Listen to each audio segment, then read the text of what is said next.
stay worldwide, day and night time. WFGS, streaming online, music on the fly, ready online.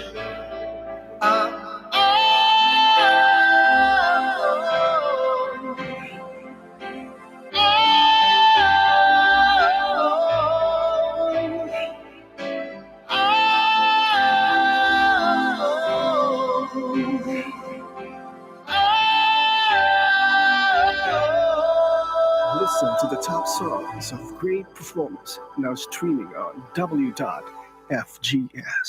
Pakiayos natin mga kapitbahay ang ating mga orasan. Ang dali yung audio ko. Pakiayos natin mga kapitbahay ang ating mga orasan saan man tayo ng dako ng daigdig. Naglalamyerda sa mga sandaling ito. London, alas 2 ng hapon. Samantalang Kingdom of Saudi Arabia, alas 5:01 ng hapon.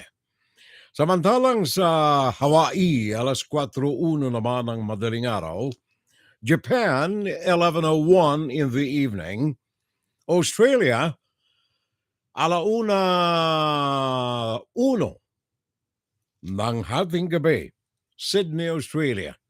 And of course, dyan sa Pilipinas, ang oras natin mga kapitbahay ay ganap ng alas 11 ng gabi, Philippine time.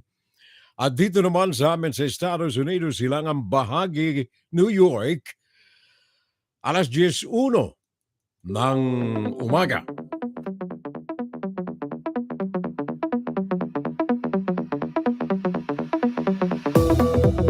Thank you very much. Maraming salamat pare ko'y Rody Santos. And thank you for sharing. Nakita ko't lumabas dito sa aking screen Pinamamahagi ng ating kaibigang Rody Santos ang ating live program na ito sa kanyang mga kagrupo sa Facebook and then Instagram. Thank you very much, pare ko, Rody Santos. Maraming salamat. Para marami tayong mga kaagapay ngayong gabi, Philippine time. Ngayong umaga, American time. Ngayong hapon, European time. Sa ating mga pagtalakay sa mga mahalagang issues. Ngayong araw na ito ng Sabado, 13 ng buwan ng Mayo. Thank you also kay paring Rodmon. Maraming salamat. Good morning from Murrieta, dyan sa California. Ang inyong abang lingkod, Furel Salvo po lamang mga kapitbahay. 59, 50 na taon na naglilingkod sa ating mga kababayang mga Pilipino, mga kadugo natin, saan man tayo ng dako ng daigdig ng drone. From 1964 sa Bicol Region, 1977 sa Metro Manila, Luzon, Visayas, Mindanao, 1989 USA, New York. At tuloy-tuloy ang ating paglilingkod hanggang sa mga sandaling ito. Huwag lamang kaligtaan ang inyong abang lingkod, Furel Salvo po lamang.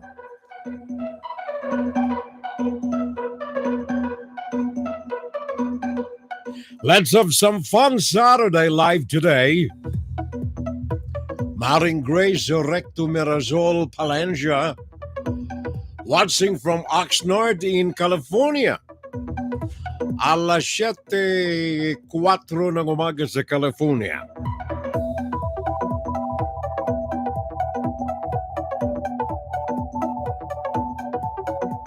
Mamayang ikalawang bahagi ng ating Fun Saturday Live, mga kababayan, pag-uusapan natin ang economic status ng Pilipinas, economic condition ng Pilipinas, sino ang mga dapat saluduhan nating mga administrador ng bansa, sino ang mga dapat nating kurutin sa kanilang mga singit, dahilan sa kanilang kawalan ng pagmamahal sa bansa natin na sana'y umusbong na bilang rising tiger of Asia after the Second World War, naudlot ang pagunlad, ang pagpangalan sa Pilipinas na Tigre ng Asia. Muli itong napagtangkaan ng isang administrador na maging rising tiger of Asia again. Mamaya, pag-uusapan natin yan, second half.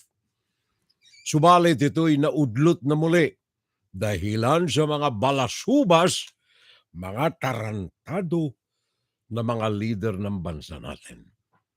Na tinubuan, especially kung wala na kayo sa Pilipinas. Mga bansa nating tinubuan.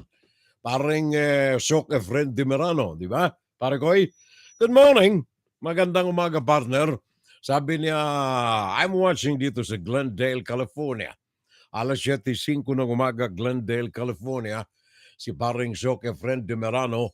Also si Grace Recto Mirasol Palanja diyan sa Oxnard naman sa California. And then, ang pare nating Rodmon diyan sa Murrieta, California. Puro California itong mga nauna natin ditong mga kaamistad, ha? And then of course, si paring Rodi Santos, sabi na, good morning, Rod. Asan ka? California rin? Yung mga kaibigan natin kaagapay tayong nakikipag-almusalan ng mga ito Murrieta, California, Glendale, California, Oxnard, California, and then Rosana Narume. Hating gabi naman ito si Rosana, nandyan ito sa Japan. Hindi ko alam kung saan siya nandiyan sa Japan. Sabi niya, good morning na lamang or good evening na Firel. At saka happy nga pala At saka happy Mother's Day sa lahat ng mga nanay of the world. At sa lahat na rin ng mga tatay of the world. Mga tatay na naging nanay of the world. Sabi ito ni Maring Rosana na Rume ng Japan. Ang pinakang magaling na mother na kilala ko ang aking asawa. Happy Mother's Day, Neng! At saka ang aking mami, ang aking nanay. Pinalaki kami, 11. Na mga magagandang lalaki. At saka magagandang mga babae. Okay, pag-usapan natin yan mamaya second half, mga kapitbahay. Nais ko lamang liwanagin ang issue natin ngayon sa ikalawang bahagi na ang Pilipinas is not included. Tayo ay nakikisakay. Marami tayong mga periodista riyan sa Pilipinas, especially yung mga press releases na galing sa Philippine government. Nais ko lamang pasinungalingan at nais ko lamang ituwid ang mga maling mga haka-haka at maling mga anunsyo na ang Pilipinas ay kabilang sa tinatawag na newly industrialized country of the world. 10 po ang mga nasa pangalan diyan na idineklara maging ng World Bank na mga nabibilang sa newly industrialized countries of the world.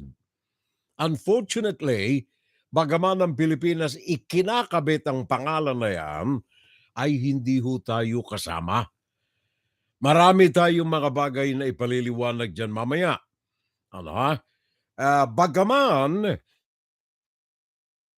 Bagaman ang Pilipinas ay nasa sa kategorya ng promising sana. Promising. In fact, noong 2013, ang Pilipinas ay muling nabansagan. Ng mga katawagan noong after Second World War, the rising tiger of Asia. Yung Pilipinas, nabura ang pangalan na yan noong mga 1970s. muling nabuhay nitong 2013 hanggang nasadlak na muli. Mamaya ng konti. Pakinggan si Fiorel Salvo tuwing Sabado dito sa FGS Web Radio para sa mga Pilipino.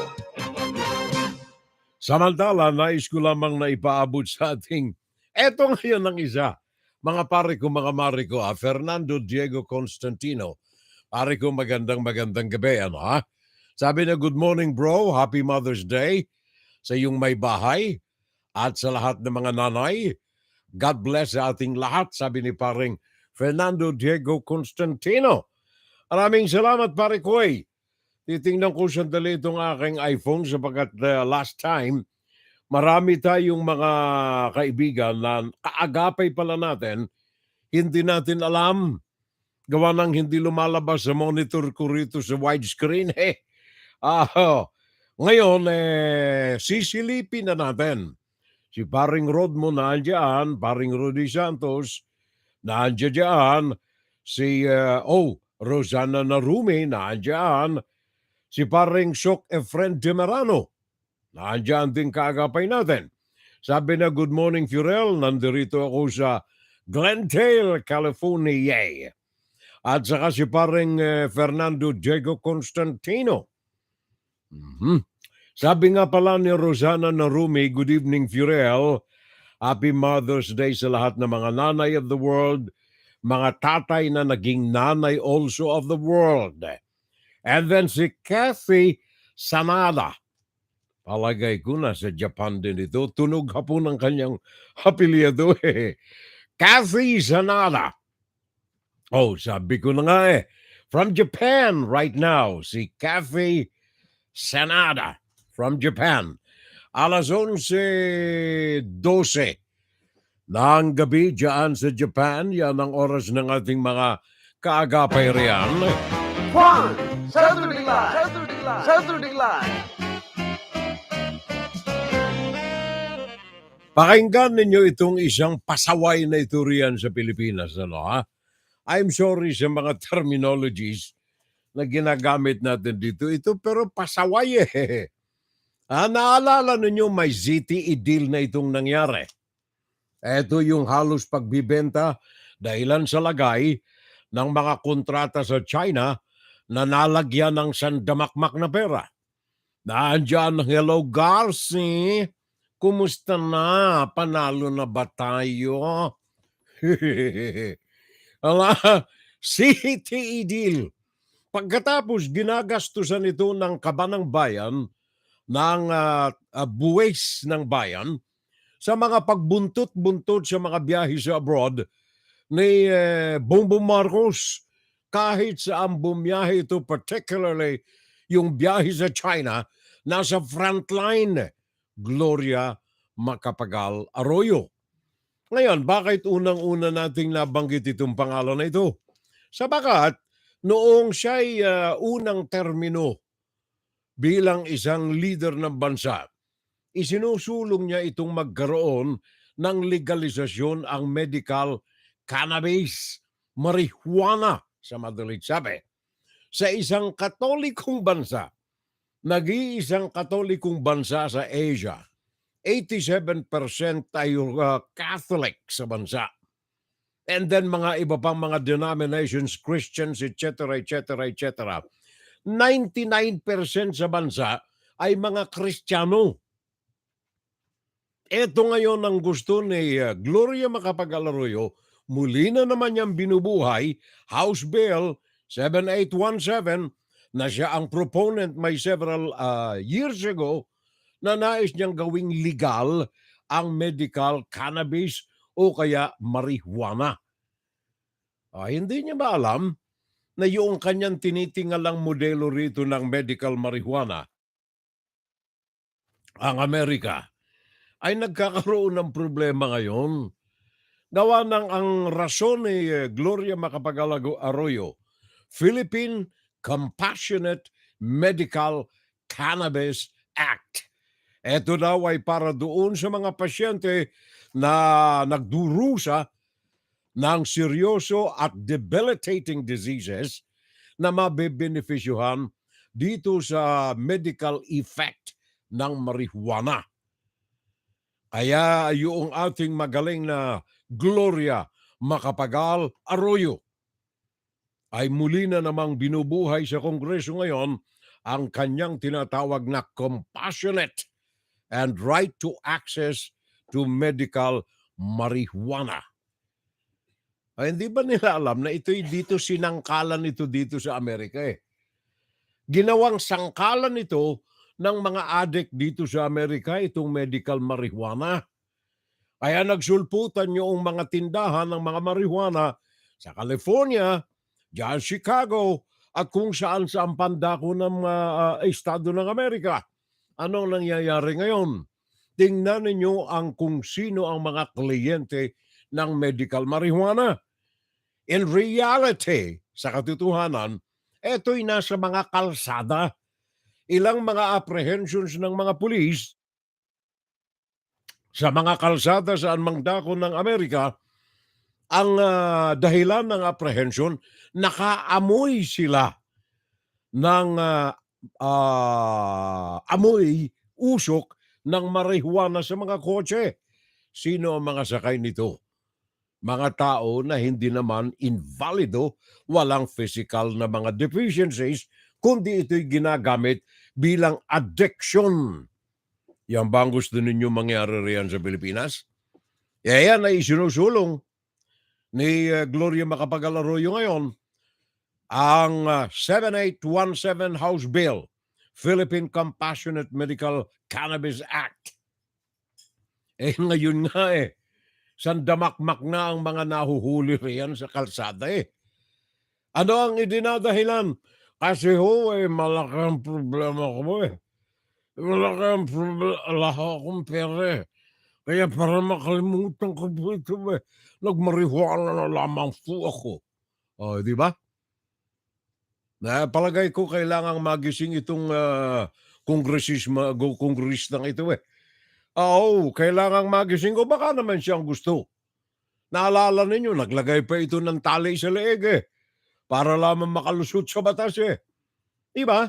Sumakay pa ng wheelchair para makalusot sa batas Ngayon ang gusto niyang palusutin, etong legalisasyon ng marijuana diyan sa bansa. Mga mariko at saka mga pariko, Cafe Sanada ng Japan, I'm watching. Sabi ni paring Jeffrey Espina Xiao, watching from Lethbridge, Alberta sa Canada. Paragoy! Good morning! Gandang umaga. Galing siya dyan sa Lethbridge, Alberta, Canada. Paki-shoutout na lamang sa lahat ng mga kakamping natin, lahat ng mga miyembro ng kilusan kontra China, to be shared. Abay, thank you, Paragoy. Maraming salamat. Magkasukob tayo riyan. Ang samahan natin ng kilusan kontra China. Bakit tayo nang gagalaiti kapag ang issue na ito ang napag-uusapan? Sa wakat, ito po ang dahilan sa mga issues na tinatalakay natin ngayon. Ngayon ang issue natin, ang Pilipinas ay hindi po nabibilang sa newly industrialized country of the world. 10 yan. Ang 4 riyan ay Asian countries, tatalakayan natin mamaya. Ang Pilipinas, bagaman maraming mga periodista, maraming mga press releases from the government, ang connotation nila, ang kanilang pinalalabas na ang Pilipinas ay kasama sa newly industrialized countries of the world. Hindi ho totoo yan. Pag-uusapan natin mamaya ang mga detalye sa bagay na yan, mga kapitbahay. Etong si Gloria Arroyo dapat siguro magbasa-basa ito ng mga police blotter reports Siguro magbitaw na siya bilang congressman. Siguro mag-police reporter na lang muna siya. Para malaman niya na ang mga nasa sa kote riyan sa Pilipinas, simula noong Operation Tukhang ni Juday ni Duterte, ang mga maraming napapatay roon ay mga adikto sa marijuana. na ginagawa na lamang na generalized ang terminology, ginagamit nila ang dahilan ng pagkakapatay, pagkakatukhang ay shabu o kaya droga. Kagaya na lamang nito, pakinggan ninyo. Drug lords, ha? Drug lords. Nag-iimporta ng mga high-grade na mga shabu para magamit ng mga mayayaman dyan sa Pinas. Ano pa kung ito'y illegalize na ang marijuana? Magtatampisaw na naman yung mga Chino na importer ng mga marijuana, cannabis from China. Di ba? Ito po pinalabas ito ngayon lamang, kahapon na ron ng Friday.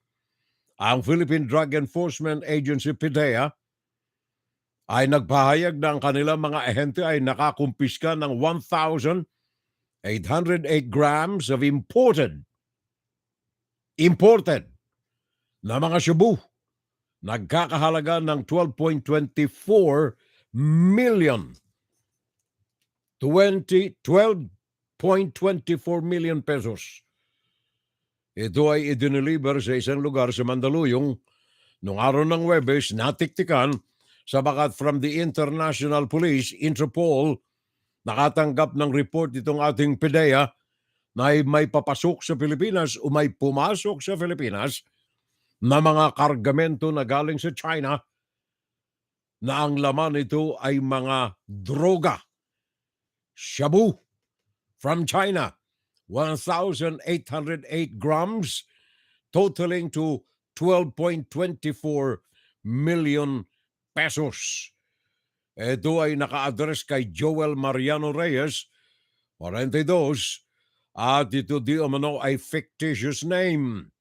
Maging ang iba pang mga pangalan na ginamit nito, Kyle Puna Sanchez ng Sultan Street, Barangay Highway Hills sa Mandaluyong.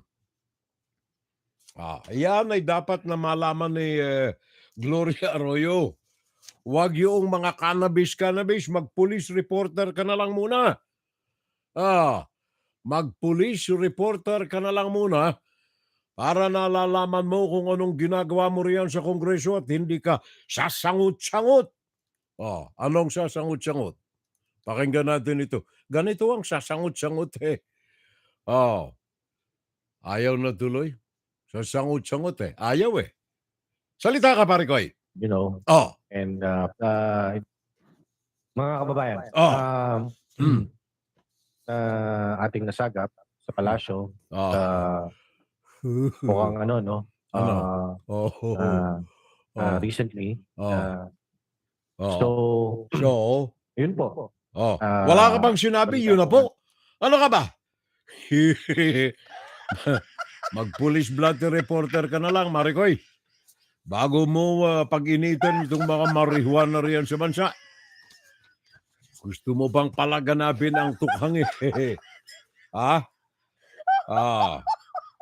Naalala ko tuloy si Dilima Buti na lamang si Dilima ay after 6 years na magdusa siya sa bilangguan, may mga huwis ngayon na hindi natakot sa galamay ng mga pulis ko, mga sundalo ko ni Tatay Digong. Akala na, kaya sabi nitong mga huwes ngayon, kailangan yung katotohanan lumabas na. Kailangan yung mga katotohanan ay lumabas na. Kaya yung dating Senadora Leila de Lima ay gumagapang unti-unti patungo sa kanyang kalayaan pagkatapos na makuha nito ang ikalawang acquittal sa kanyang mga 3 kaso ng drug cases na isinampal laban sa kanya ng administrasyon ni Digong. Of course, tuwan-tuwa si De Lima. Meron tayong mga reports tungkol dito sa bagay na ito at alamin natin na maliwanagan natin ang mga nakalipas na mga pangyayari simula nang malaman ni De Lima ang kanyang acquittal sa ikalawa, 2 ng acquittals, isa na lamang sa mga kasong droga na isinampal sa kanya na ayon sa marami ay politika ang motibo. Dante Amento ng UNTV, pakinggan natin. ang kanyang report. Bumabagal yata itong aking computer. There you The are. Muntinlupa City Regional Trial Court or RTC Branch 204 acquitted former Senator Laila de Lima in one of her two remaining drug cases today, May 12. The court ruled that there was reasonable doubt over the accusation that de Lima received 10 million pesos, sum of the money, from the illegal drug trade inside the New Bilibid Prison or NBP. In a statement read by her lawyer, Attorney Bonita Cardon, de Lima said she is optimistic that all her illegal drug cases will be dismissed. I had no doubt from the very beginning that I will be acquitted in all the cases the Duterte regime has fabricated against me based on the merits and strength of my innocence. In today's promulgation of judgment in her case, the former legislator expressed confidence in her acquittal. I'm excited yet nervous but confident that truth and justice will win today. Binanggit din ng hukuman na importante ang naging recantation ni Deputy Director Ragos dahil nung binawi niya itong salaysay nung wala ng tuluyan ang basehan ng akusasyon sa kanya, Senator Laila de Lima was acquitted based on reasonable doubt. Maraming salamat sa kasal. Humihingi pa rin po ako ng mas maraming kasal para ho sa isang kaso. Maraming salamat. Umaasa kami na sana mailabas yung resolusyon ng application for bail ni Senator Laila de Lima at ang ibang mga kasama naming akusados sa kaso na yon bago dumating ang petsang June 5, 2023. Dante Amento, UNTV, News and Rescue. We serve the people. We give glory to God. Thank you very much. Maraming salamat, pare ko, Dante Amento. Sabi ni Laila de Lima, yung kanyang acquittal na yan ay hindi niya ikinagulat sa baka tinaasahan niya ang mga ito dahilan sa deep inside her, naniniwala siya ng mga ito ay may mga matitinding political motibo. Kaya siya nagkakaganyan. Now, yung kanyang mga supporters, of course, ay hindi ugaga sa kanilang mga pasasalamat, sa kanilang mga matatamis na mga kataga, pakikiayon, pakikiisa, at ang kanilang simpatiya at saka empathy ay Laila de Lima. Gladys Tuabe. Following the acquittal of former Senator Laila de Lima in one of her two remaining drug cases today, May 12, her supporters said she lost 6.5 years of her life. According to former presidential advisor on the peace process, Teresita Guingdelis, it is hard to forget it. She deserves every blessing that she will get to be able to be free. At really shows na truth and justice will prevail, and yun yung aming panghahawakan. Former senatorial candidate Attorney Chel Jokno hopes that de Lima will also be allowed to post bail. We're so happy that justice has been served. I'm so happy for Sen. Laila de Lima. Sana makalaya na siya in the coming days. Former Commission on Higher Education or CHED chairperson Patricia Licuanan said that the acquittal of de Lima shows little hope in the Philippines justice system. As for the Bunyo Pagkakaisa group, they will not stop supporting the former senator until she is released. Tutan po ng tinik ang aking puso dahil isang tagumpay ito sa mga taong nagpupursige na ibigay ang tamang hustisya para sa kanya. Dapat umiral ang tunay na hustisya ng bansa. Free Laila now! For University of the Philippines professor and convener of Every Woman PH, Sylvia Claudio, she believes that de Lima will also be acquitted in another remaining case, now that the two previous lawsuits against her have been dismissed. Kasi dismiss na po ang dalawang kaso, isa na lang. At yung pangatlong kaso po nakatayo yun doon sa dalawang kasong nauna. Kaya kami po ay very optimistic na matatapos na ito. Dahil po sa desisyon ng ating judge ngayon, nanunumbalik po ang aming pagtiwala na may pag-asa po ang sistemang hustisya hustisya sa ating bayan. This acquittal is bittersweet, she added, because the senator was proven not guilty but was imprisoned for over 6 years. Gladys Tawabi, UNTV News and Rescue. We serve the people, we give glory to God. Maraming salamat, Gladys Tuwabe ng UNTV. Thank you, Paring Danny, Daniel Razon. Maraming salamat. Congratulations nga pala sa mga natatanggap mo riyan ng mga accolade galing sa mga pinagpipitaganan na mga private institutions na kumikilala at dumadakila sa mga tao na nagkakaloob ng paglilingkod sa kanyang mga mamamayan. Kagaya nitong si Laila de Lima. Ano ang pinagbatayan ng pinakanghuling huwes na ito? Na nagkaloob ng acquittal o pagpapawalang sala dito kay de Lima.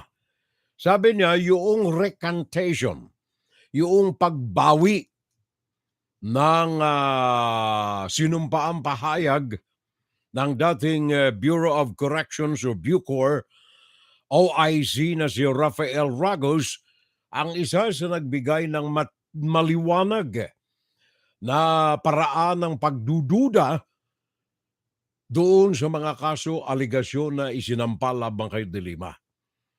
At least nakakalas na kasi Nakakalas na itong mga tao na ito, pati na itong Bucor OIC, sa mga galamay ng mga Dutertes ni Tatay Digong na naghari-harian sa bansa sa kanyang panunungkulan. Dahilan sa aking mga pulis, aking mga sundalo. Dahilan kung bakit ang Pilipinas ay hindi rin napabilang sa newly industrialized countries of the world. Pag-uusapan natin yan mamaya, mga kapitbahay.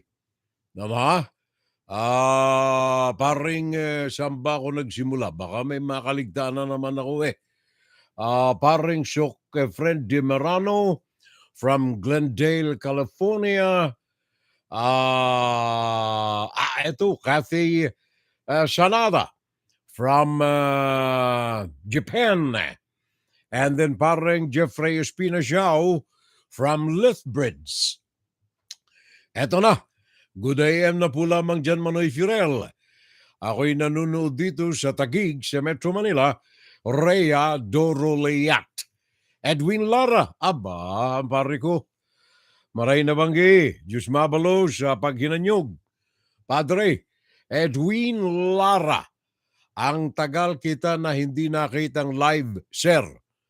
Ay, ikaw ang may kasalanan. Ako, hindi. Andirito ako tuwing araw ng Sabado. Liban na lamang nung isang Sabado na kinalikot yung likod natin ng sayatika. Kaya hindi natin makayanang makatayo. Hindi kaya makaupo.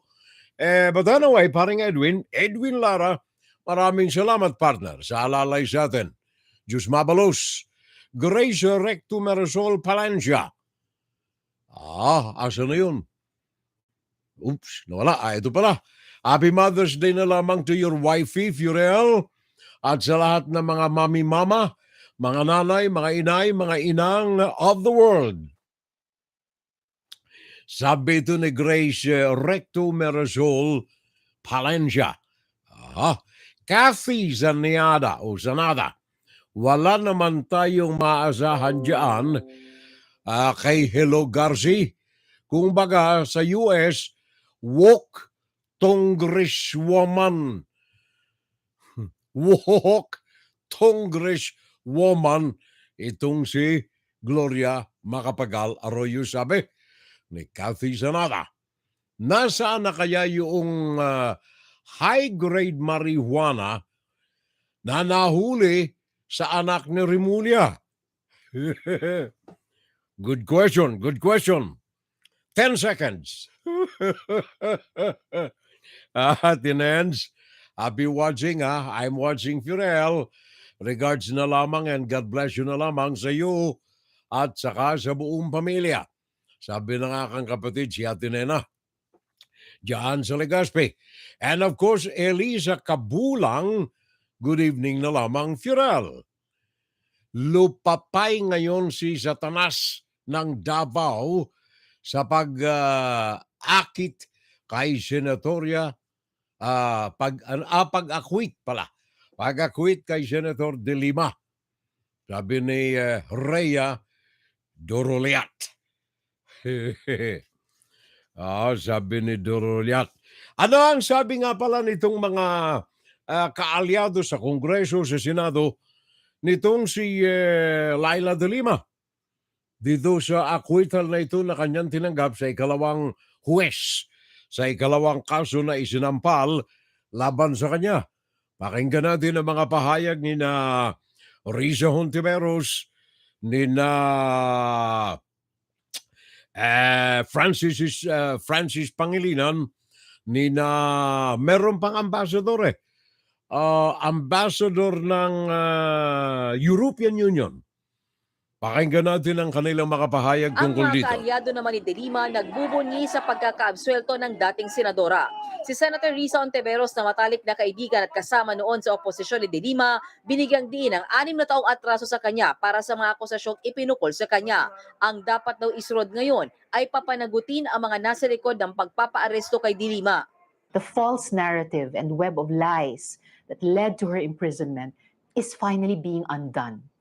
The real crime has always been her arrest. Justice for former Senator Leila will be completed when the sinister plot to put her in jail only for speaking out for the truth and welfare of our fellow Filipinos is fully exposed in daylight.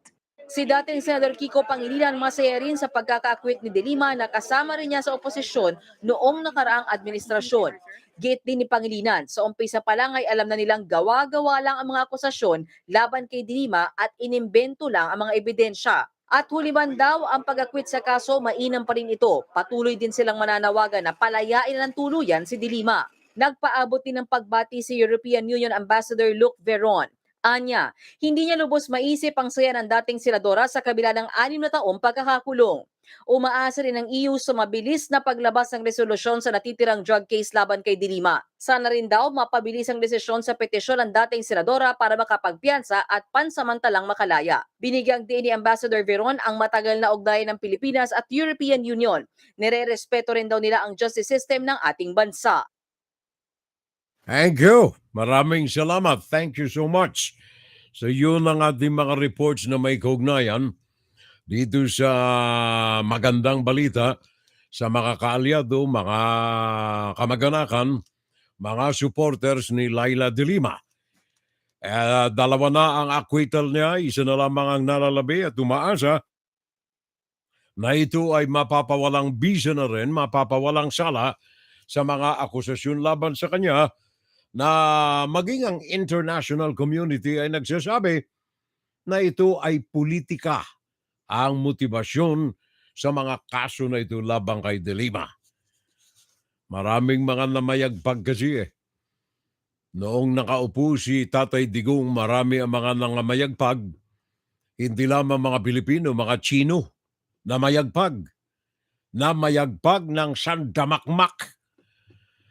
Hindi lamang mga Chino, hindi lamang mga Pilipino, mga politiko.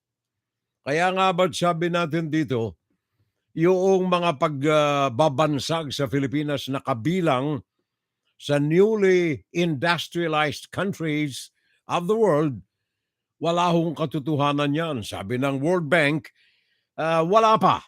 Wala pa roon sa kategorya na yan.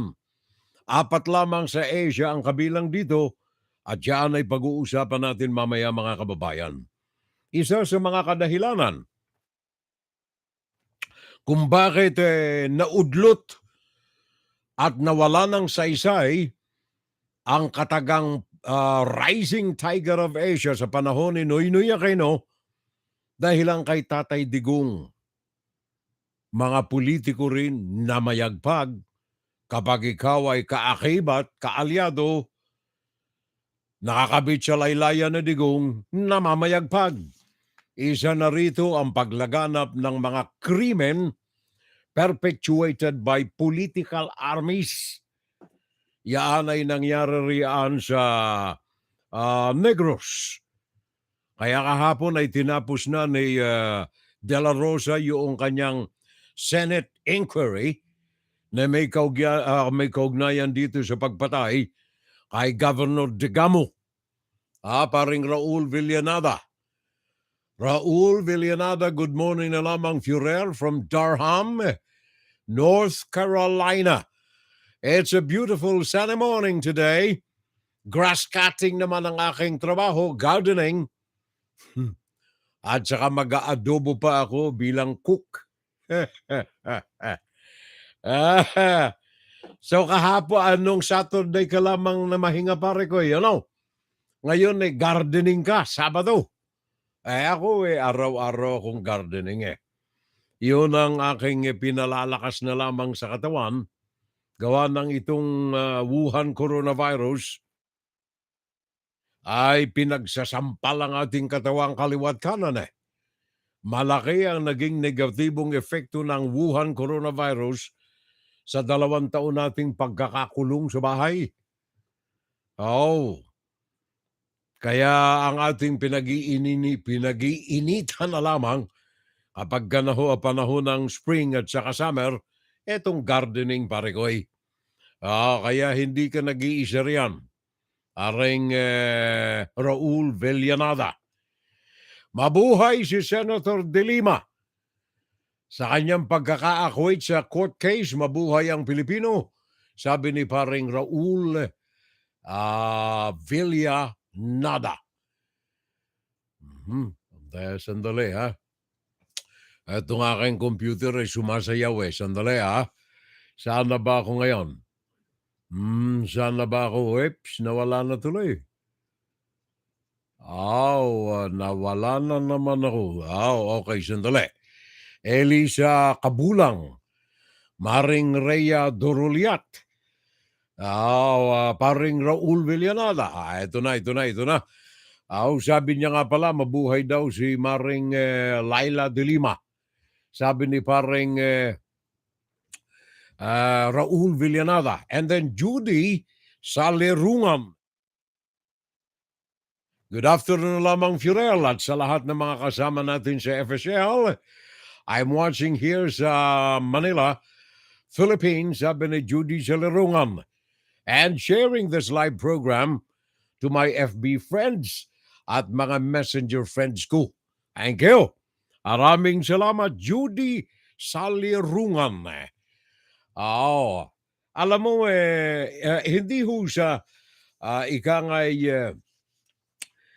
natutuwa ako rito sa mga sharing, Kundi, para sa akin, mahalaga po ang mga impormasyon na inilalantad natin sa ating palatuntunan sapagat mataas ang aking paninindigan sa mga facts, sa mga pruweba.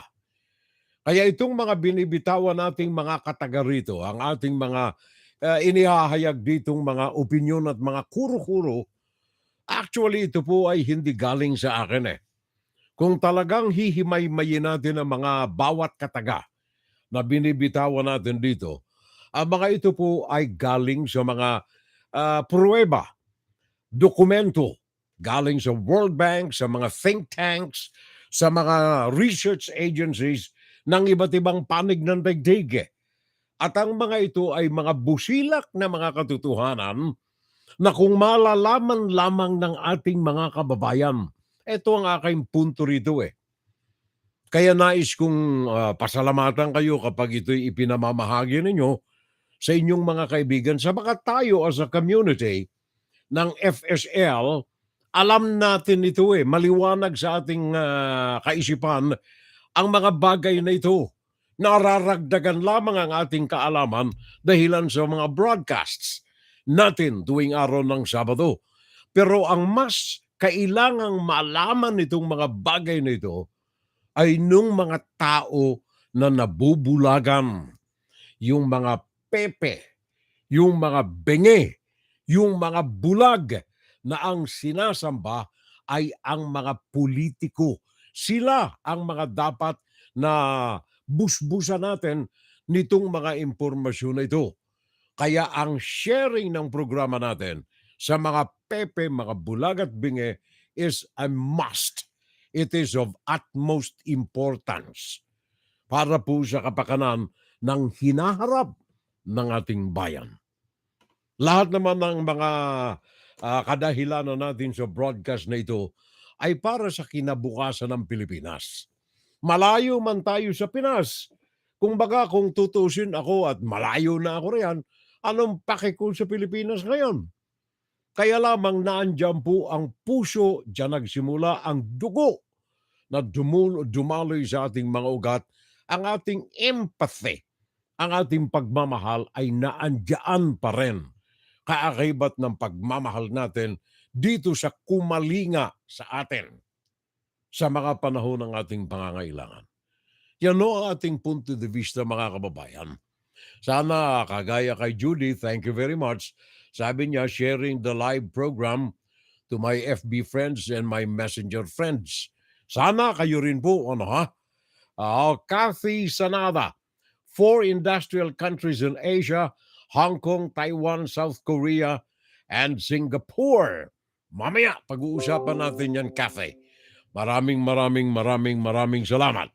Ngayon, isa sa mga pinagtutuunan ko ng pansin, etong Degamo case sapagat ang numero 1 suspect dito ay naglalamyer na sa ibang mga bansa, Malaysia, Indonesia, Thailand, paikot-ikot, naghahanap ng asylum.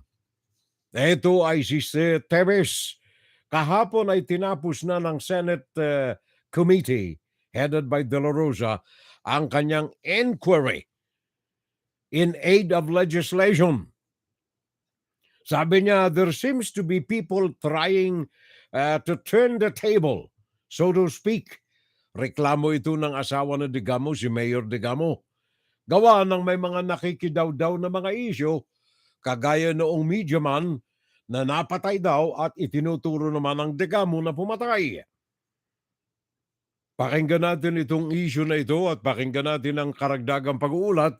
Ito'y pagkatapos na tapusin na ni Bato de la Rosa ang kanyang Senate hearing. Harleen Delgado ng UNTV. The Senate Committee on Public Order and Dangerous Drugs will now craft its committee report containing the findings and recommendations from the panel's inquiry into the killing of Negros Oriental Governor Roel Degamo and cases of violence in the province. This as the panel wrapped up its hearing last night. Its chairperson, Senator Ronald Bato de la Rosa, maintains they were able to shed light on various cases tackled during the course of the proceedings. De la Rosa says the panel will have to study first the possible recommendations for suspended Negros Oriental 3rd District Representative Arnolfo Arnie Teves Jr. All the evidences are leading towards kaso lang hindi natin gaano natas yung kaso ni Degamo, di ba? Dahil nga nakapokus sa ibang kaso dahil nakiusap yung DOJ na yung mga nahuli nila na mga suspects ay huwag munang isama dito sa hearing para hindi ma-compromise yung case build-up nila. The Senate panel is eyeing to recommend amendments to the Local Government Code of the Philippines to ensure that the Philippine National Police and not the local government officials will have the sole authority to appoint heads of police in localities. The PNP themselves knows the merit and fitness of these officers. So alam nila kung sino karapat dapat na ilagay dyan without any political intervention. Alam nila. So mawala na yung palakasan sa mga politiko. Pa-minimize yan, if not totally eliminated, pag wala nang utang na loob yung police doon sa politiko. De La Rosa adds they will study to recommend the imposition of death penalty to former police and military members who are involved in private armies and to politicians who finance them. Harleen Delgado, UNTV News and Rescue. We serve the people. We give glory to God. Thank you very much, Harleen Delgado. Maraming salamat. At salamat din kay John Rock. John Rock. Ganda ng kanyang pangalan, ano? Parang rock and roll, ano? Aray ko, maraming salamat. Also kay Evelyn Punzones, nanonood sa ating palatuntunan. Thank you. ay Judicial Larongan, Raul Villanada. Ito yung mga walang komentaryo. Elisa Kabulang, Richard Nuige. Mga Mariko at mga Mariko, thank you Elisa Kabulang at saka Richard Nuige. Tama ba? Nuige or Nuige? And then Brother Noli Martine. Dito sa iPhone ko lumalabas yung mga pangalan na ito. Diyan sa aking widescreen, wala Last week na miss ko itong mga pangalan nila gawa ng nakaligtaan kong sulyapan. Itong ating iPhone Brother Noli Martino, thank you. Roy Japan Tour. Aba! Long time no hear, pare ko Paring Roy, maraming salamat. Ito ang may-ari ng Japan Tour. Roy. Kaya ang kanyang bansag sa kanyang sarili, Roy Japan Tour. At saka si paring Edwin Lara. Nabanggit na natin ito kanina, paring Edwin Lara. At saka, ayos na Rosana Narumi. Nabanggit ko na rin. Okay. Anyway, lahat ng mga kababayan natin, just in case, paring John Rock. Kung hindi ko man nababanggit ng mga pangalan ninyo, my apologies na lamang. Sana maluwag ang ating pag-unawa sa mga bagay na ito. Kagaya na dapat kaya lamang hindi pwede. Kung pag-unawa ang pag-iisipan natin, kayong mga nasa gobyerno, mahirap kayong pagbigyan Mahirap kayong dapat pag-unawain. Ang dahilan kaya kayo inihalal ng bayan riyan o kaya inihirang ng mga halal ng bayan sa inyong mga pwesto because they rely, sumasandal dito sa mga qualifications ninyo. Tingnan na lamang ninyo ang LTO. Land Transportation Office. Meron naman sila sa kanilang paggising na bulaga na naginip kagabi na kailangan pala ay para gumanda ang distribution sa bagat wala na tayong maiimprenta na mga plastic na mga driver license na naginip ngayon yung isang tarantado riyan sa LTO. Sa kanyang panaginip, napanaginipan niya ang solusyon pala sa kawalan ng plastic driver license printing. Gawin na lang digital. Gawin na lang digital. Kaya marami ngayon na mga umaangal. Pakinggan natin sandali bago natin pag-usapan ito. The Land Transportation Office, LTO, inianunsyo po nung isang araw na maglulunsad sila sa lalong madaling panahon ng kanilang digital driver license. Digital driver license. Ito, ayon sa LTO, ay para ipalit doon sa interim system na kung saan ang permiso sa pag-imprenta ng mga driver license back issues sa madalit sabi. Maraming mga driver license ang hindi pa nagagawa. Kaya yung mga drivers merong mga pirasong papel na tangan-tangan na nagsasabing sila ay rehistrado ng driver. Mantakan mo yan, kapirasong papel.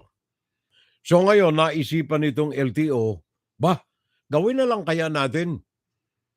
All together, gawin na lang natin digital ang driver license. Nag-iisip ba itong mga ito? Saan napupunta ang kanilang kaisipan? Pakinggan natin ang report. Bernadette Timoy ng UNTV. The Land Transportation or LTO and the Department of Information and Communications Technology or DICT have announced a proposal for a digital driver's license as an alternative to a physical license. According to LTO Chief Assistant Secretary J.R. Tugade, this proposal is in response to the issue of a shortage of plastic cards in the country. We are working with DICT to come up with a digital license para po ma-address yung shortage ng plastic cards. Some drivers are in favor of digitalizing the driver's license as it would provide convenience for them in terms of transactions. Maganda naman yun para hindi na hassle papunta sa LTO. However, there are drivers who express frustration as many of them are not fully engaged with technology. Kung na-online yan, paano naman yung hindi nga sinasabi na hindi marunong illiterate, di ba wala yan? O, hindi marunong magbasa, hindi marunong mag-computer. Maraming hindi marunong, at saka marami ring walang cellphone na yung para gamitin sa pag-online. Meanwhile, National Public Transport Coalition President Aaron Lim stated that LTO, DICT, and other agencies should first address the issue concerning drivers who are not fully competent with technology, especially in the province. Maganda sana yan, pero hindi tayo handa. Ang kailangan lang dyan magkasundo ang DOT at ang LTO na gawan ng paraan dahil kung yun lang plastic card ang kailangan, sabi ko nga, bakit kung sa recto nga, sinasabi ng mga senador, ng mga congressman, merong mga card, bakit tayo hindi natin magawa yan? Bernadette Timoy, UNTV News and Rescue. We serve the people, give glory to God. Maraming salamat, Bernadette. So, maging yung mga ordinaryong tao may alam pala eh. Sino mga may iPhone sa inyo riyan? Sinong may mga daladalang telepono riyan sa inyo? 100% ba ng mga drivers natin merong ganyan? Dito nga sa Amerika, matagal nang pinag-iisipan yan eh. Na digitalize ang driver license, hindi pwede eh. Bakit? Sabagat may mga security elements ang driver license na pwede lamang makita ng mga pulis sa dala-dala nilang instrumento. Kung peke, bayaan o original. Lalo na dyan sa atin, meron tayong nangangalandakan na Recto Trading Center. Lahat na ng lisensya makukuha ninyo sa Recto. Isa pa yan sa mga bagay na isasama natin sa usapan natin mamaya sa ikalawang bahagi ng ating palatuntunan kung bakit ang Pilipinas ay hindi kasama sa bagong bansag na mga newly industrialized countries of the world. Ang Pinas ay hindi ho kasama. Gawa ng tayo ay marami pang mga dapat na matutuhan at malaman. Especially, ano ang mga kadahilanan na naghahadlang sa Pilipinas na mapabilang sa highly acclaimed status na industrialized country. Dito lamang sa sanitation natin, mga kapitbahay. Nakakarimarim ng mapanood itong ilang mga balita rito habang binabasa ko itong mga reports ng World Health Organization, ng think tank sa Britain, and then meron pa rito galing sa United Nations. Pinagsanib-sanib ko itong mga ito sa iisang pahayag na mapapakinggan ninyo mamaya ng konti. Nais ko lamang tapik ng konti itong mga kaibigan natin. Sandali, simulan ko rito sa ibaba para wala tayong namimiss dito. Dati, plaka. Ngayon, papel na lisensya. Asa na yung annual budget ng LTO? Ang LTO ever since ay merong consistent sa pangungurakot siguro. Hindi lamang pangungurakot pare ko Ang LTO, maging ako'y nandiyan, ay uso yung mga fixers. Nakakutsaba ng mga opisyal ng LTO. Yun ang malaking sakit ng lipunan natin Kaya lamang kapag ako'y nanggagalaiti, pinahuhupa ang aking damdamin ni Mirna Guillermo Sabi niya, Furel, mapayapa at mapagpalang umaga sa iyo. Mapagpalang umaga, araw at gabi sa inyong lahat na mga taga-subaybay. Salamat, Mia. Kalmado na ako. Ang aking kaba ng dibdib at ang aking tugudog ng aking dibdib humupana. Paano kaya gagawin ng mga drivers na walang Android o kaya iPhone? Sabi ito ni Finn Camases. Tanungin, sagutin ng LTO. Marvin at Vincula pare ko, thank you. Good evening, Fiorel. Sabi ni Finn Camases, I am watching. Maraming salamat, thank you. At saka si Rosana Narume, kawawa si Juan de la Cruz Fiorel. May God, ano na ba ang mga nangyayari sa atin, sir? Sabi ni Rosana Narume. Marvin Advincula, dati plaka. Nabasa ko na. Thank you. Maraming salamat. Marami tayo mga dapat na gawin dyan, mga kababayan sa Pinas. And of course, lahat ng ito ay hindi naman isinisisi natin sa gobyerno. Sabi ko na nga, meron tayo kasing mga kababayan riyan na mga salaula rin eh. Yung mga mga bingi, mga bulag at saka mga pepe. Tingnan na lamang ninyo itong findings ng iba't ibang mga samahan, particularly ng science advances. Ano ang kanilang publication noong 2021 at saka 2022? Science advances. Sabi nila, ang kanilang study ay naglalantad na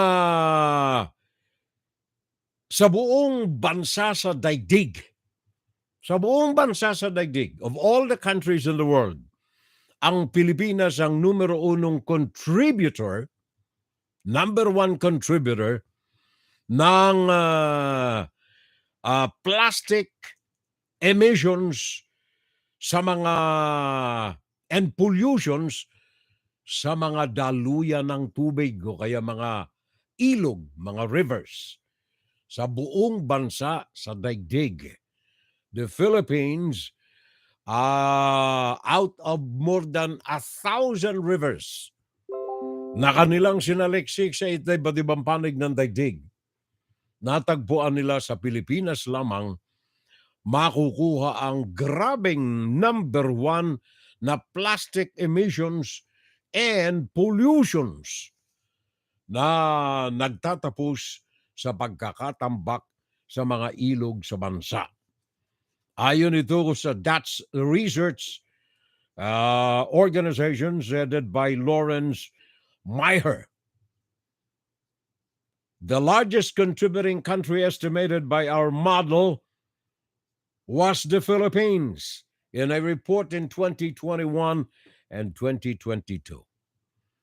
Mga pangalawa rito ang Malaysia, ang India, pangatlo ang Malaysia, pangapat ang China at saka Indonesia. Number 1 ang Pilipinas.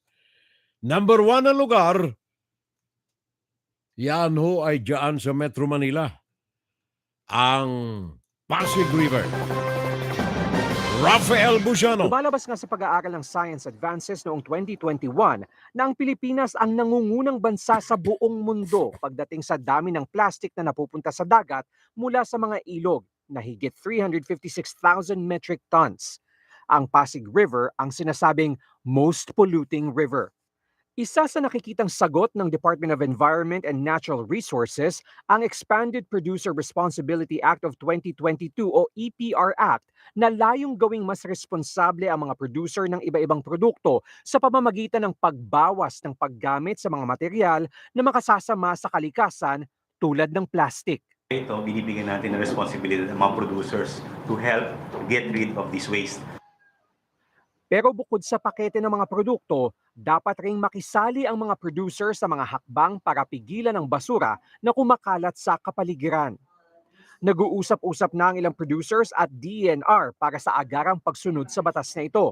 Inilabas na rin ang implementing rules and regulations. Ang isang malaking producer ng iba-ibang produkto, may mga nasimulan ng baguhin sa kanilang packaging para mas maging environment friendly. We've lightweighted our packaging, no? Hinigsean namin, pinaliit. Kung manonotice nyo yung mga produkto sa merkado na yon, mas maliliit na because we want to reduce our utilization of virgin plastics. RTD drink, yon naka-paper straw na siya, hindi na siya plastic. Aminado ang DNR na maraming hamon na naghihintay lalo na para sa isang bansang sanay bumili ng sachet at tingi na mas praktikal para sa nakararami. The biggest challenge is in education and in changing the behaviors of people. And at the end of the day, that's what will determine the success of the EPR law. Mahalagang maintindihan na hindi lang sa isang sektor nakaatang ang problema sa basura sa kapaligiran.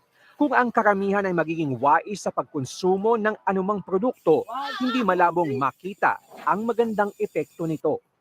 Rafael Bossano, ABS-CBN News. Thank you very much. Maraming salamat, Rafael Busano. At yan ang ating unang bahagi ng ating Fun Saturday Live. WFGS Broadcasting Worldwide, day and night time. WFGS streaming online, music on the fly, ready online.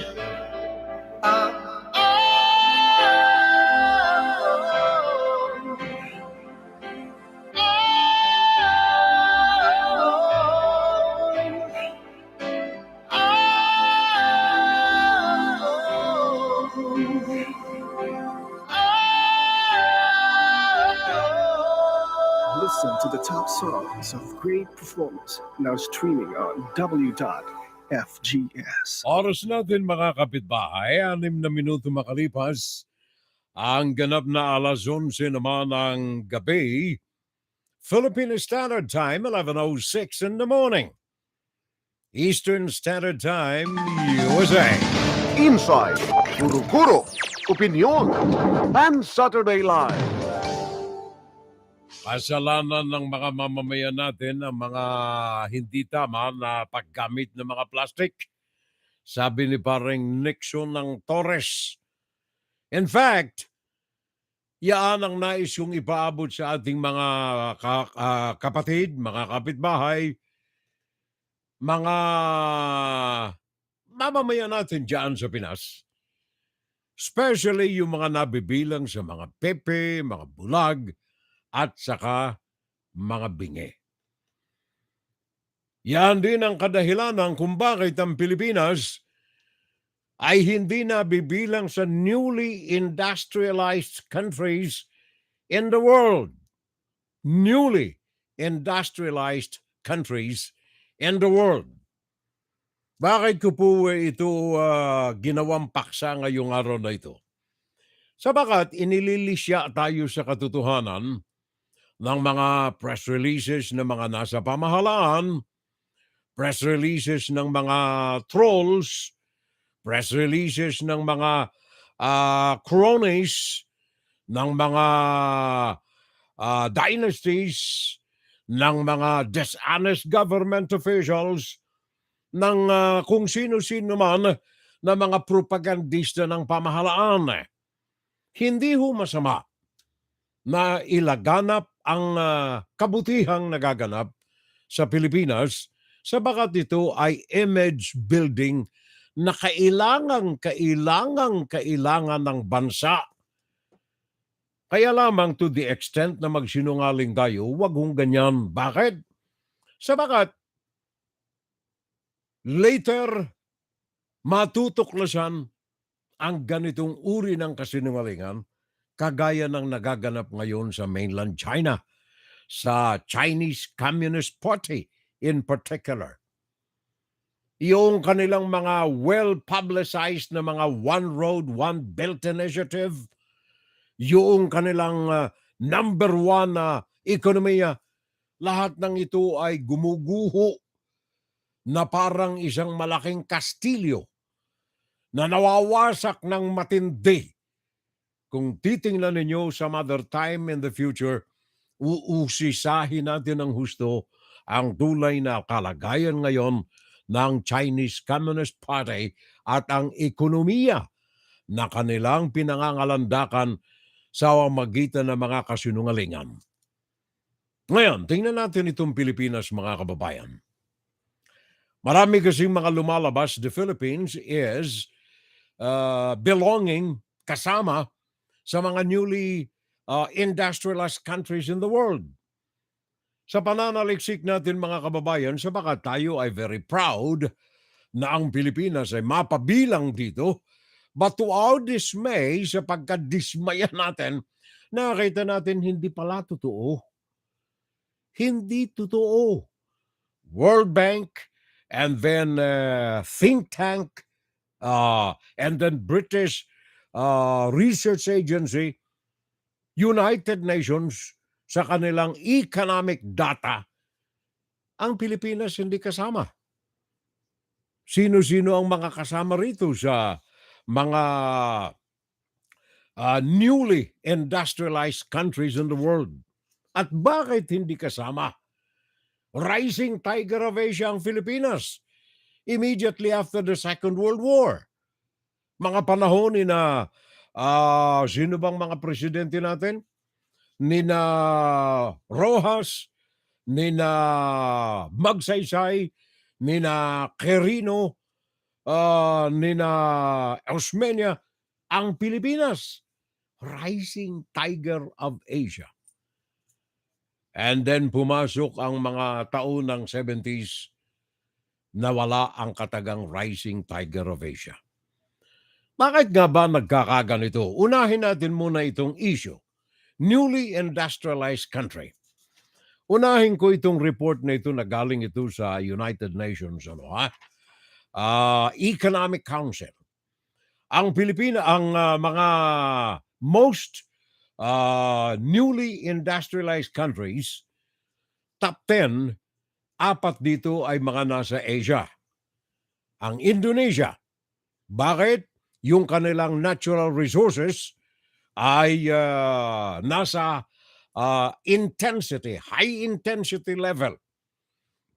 Ang discovery at paggamit nila ng kanilang mga natural resources. Indonesia, Malaysia, lumalaganap ngayon at tinatangkilik ng daigdig, at ang mga bansang highly industrialized ay isinosource out ang kanilang mga semiconductors, mga photovoltaics, at mga electronics dito sa Malaysia. Natatandaan ninyo noong mangampanya si Donald Trump sa Amerika during the 1990s, at ibinunyag nito ang mga pangloloko, pangpepeke, pagnanakaw ng China sa ilalim ng kanilang One Road, One Belt Initiative. Maraming mga kumpanya ng mga Europeans, Asians, na merong mga manufacturing companies sa China ang nag-alisan. Unfortunately, ang mga nag-alisan na ito ni isa sa panahon ni Tatay Digong, walang pumunta sa Pilipinas. Malaysia ang isa sa mga priorities sa mga ito. Kaya roon, kabilang ang Malaysia sa newly industrialized country. Dahilan sa semiconductors, dahilan sa photovoltaics, at dahilan sa mga electronics, manufacturing diyan sa Malaysia. So nakakadalawa na tayo. Indonesia natural resources that passes through manufacturing and then export. Thailand, pangatlo. Maraming mga car manufacturing sa China na ninakawan ng China ng kanilang mga teknolohiya, at gumawa ang China ng kanilang sariling mga mini cars, mga mini buses na binibili dyan sa Pilipinas ngayon. Low quality, ninakaw ang teknolohiya sa mga European and Asian countries na naglagay ng mga car or automotive manufacturing companies sa China. Nag-alisan ng mga ito. Saan nila natagpuan ang pinakang malapit sa China na hindi na sila gagastos ng malaki Sabagat ang market sa Asia ng automobile ay surprisingly high. Thailand ang kanilang pinuntahan. Ang katabi, kapitbahay ng China. Thailand! From China, naglipatan sila sa Thailand. Yung Ford Philippines, isa sa mga pinagpipitaganan sana ng Pilipinas. Isa sa mga kadahilanan kung bakit nagkaroon ng katagang rising tiger of Asia after the Second World War, dahilan sa Ford Company na naglagay ng Ford or automobile assembly plant diyan sa Pilipinas. Asa na ito? Doon na sa Thailand. And then Vietnam. May giyera, nagkaroon ng kasunduan 1970s, 1978 nagsimula na natulungan ng Amerika ang Vietnam.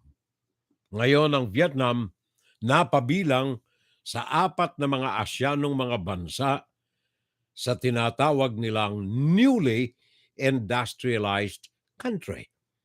Ano naman ang number 1 or major manufacturing company na may operasyon sa Vietnam? Electronics at saka clothing or textile. Ang Pilipinas, hindi ho kasama rito. Bakit? Isisi ninyo ang kadahilanan ayon sa World Bank, ayon sa mga think tanks at sa European Union. Ang dahilan kung bakit they are shying away from the Philippines, especially during the period after Ninoy Aquino Jr. Noy Aquino Jr. 2017, nag-alisan ang mga European Union investors ng kanilang mga listahan na kabilang ang Pilipinas. Bakit? Dishonest government. Dynasty, political dynasties. Oligarchs and cronies.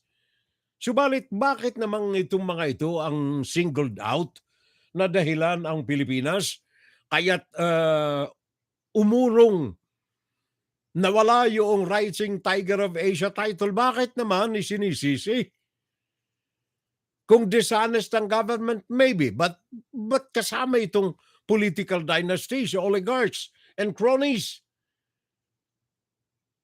Kung kayo'y nandyan sa Pilipinas, at kung kayo nandyan sa Metro Manila, wag na kayong lumayo pa. Iikot na lamang ninyo ang inyong paningin.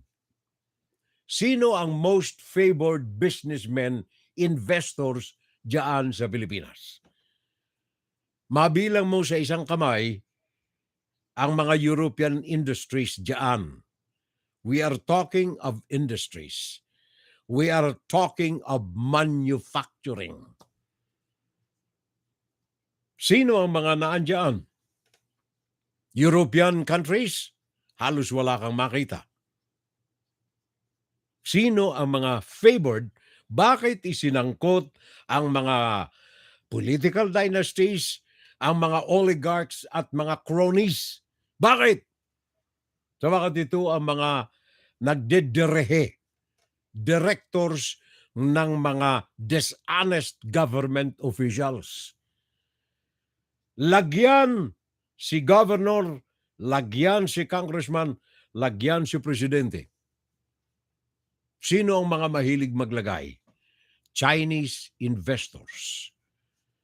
Tingnan na lamang ninyo itong issue ngayon ng National Grid Corporation of the Philippines. Yan, maliwanag kapitbahay na halimbawa ng iisa lamang na favored nationality na maglagay ng industriya ng manufacturing sa Pilipinas at kumubkob sa ekonomiya ng Pilipinas. Chinese. Filipino-Chinese and with cohorts ng Chinese Communist Party government. Tingnan na lamang ninyo ang National Grid. Isa yan sa mga nasa periodiko natin ngayon. Tungayan ninyo ang mga periodiko ngayong araw na ito. Naandyan sa front page, National Grid Corporation of the Philippines. Bakit? Sabagat umasa na kayo na maraming mga brownouts pa ang mangyayari riyan. Kaya ano ang hinahabol ngayon ng gobyerno? Kailangan magkaroon ng performance audit ang National Grid Corporation of the Philippines. Noong ko pa sinabi yan mga kababayan sa mga nauna nating mga broadcasts, na itong mga sensitibong industriya ng Pilipinas alisin sa kamay, particularly ng Chinese Communist Party diyan sa Pinas. Nangalandakan itong mga hinayupak na ito noong panahon ni Duterte. 5 beses siyang pabalik-balik sa China, pinangakuan ng $29 billion na investment, wala pang kalahating milyon ang umabot. Bakit? Naging tuta ang Pilipinas ng Chinese Communist Party. Isa na riyan, itong National Grid and National Grid Corporation of the Philippines. Sa 11 na mga board members riyan mga kababayan. By the way, lahat yan mga Chinese blood ang nagpapatakbo nito. Binigyan sila ng karapatan ng gobyerno na patakbuhin ang energy. Patakbuhin ang energy ng bansa sa loob ng, let me see,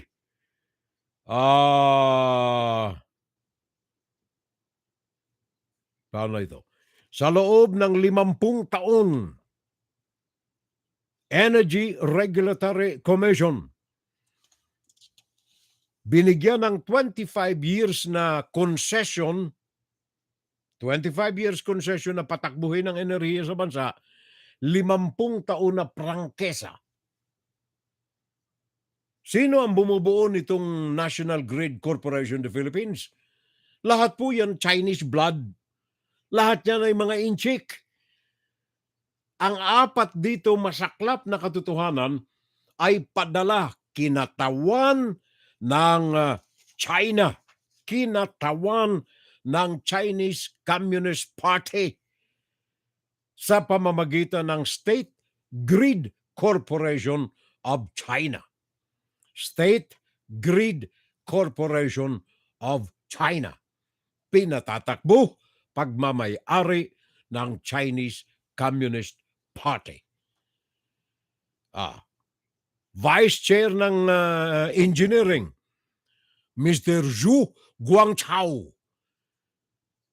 Director General ng International Cooperation Department ng State Grid Corporation of China, ng CPP o CCP, Chinese Communist Party. Siyang namamahala, the power behind. Sino pa? Mr. Yao Yuxing. Ito naman ay operations. Galing din ito sa China Grid Corporation. Wang Lihin, engineer. Siya namamahala ng engineering aspect ng operasyon ng National Grid Corporation. Liu Xinhua, another engineer. Ito ang 4 direkto na galing sa mainland China na pinatatakbo ang National Grid Corporation of the Philippines. Ang mga ito namayagpag diyan sa Pilipinas. Kaya yun ang dahilan kung bakit yung dishonest government ay iniuugnay sa mga political dynasties, mga oligarchs, and mga cronies ng mga dishonest government officials. Dahilan kung bakit ang Pilipinas ay hindi tumatakbo ng ayon sa mga alituntunin at mga pamantayan ng international trading organizations ng World Trade para mapabilang sa tinatawag na newly industrialized country of the world. 4 lamang, Indonesia, Malaysia, Thailand, Vietnam. Ang Pilipinas, well, sabi nila, umaasenso rin ang Pilipinas.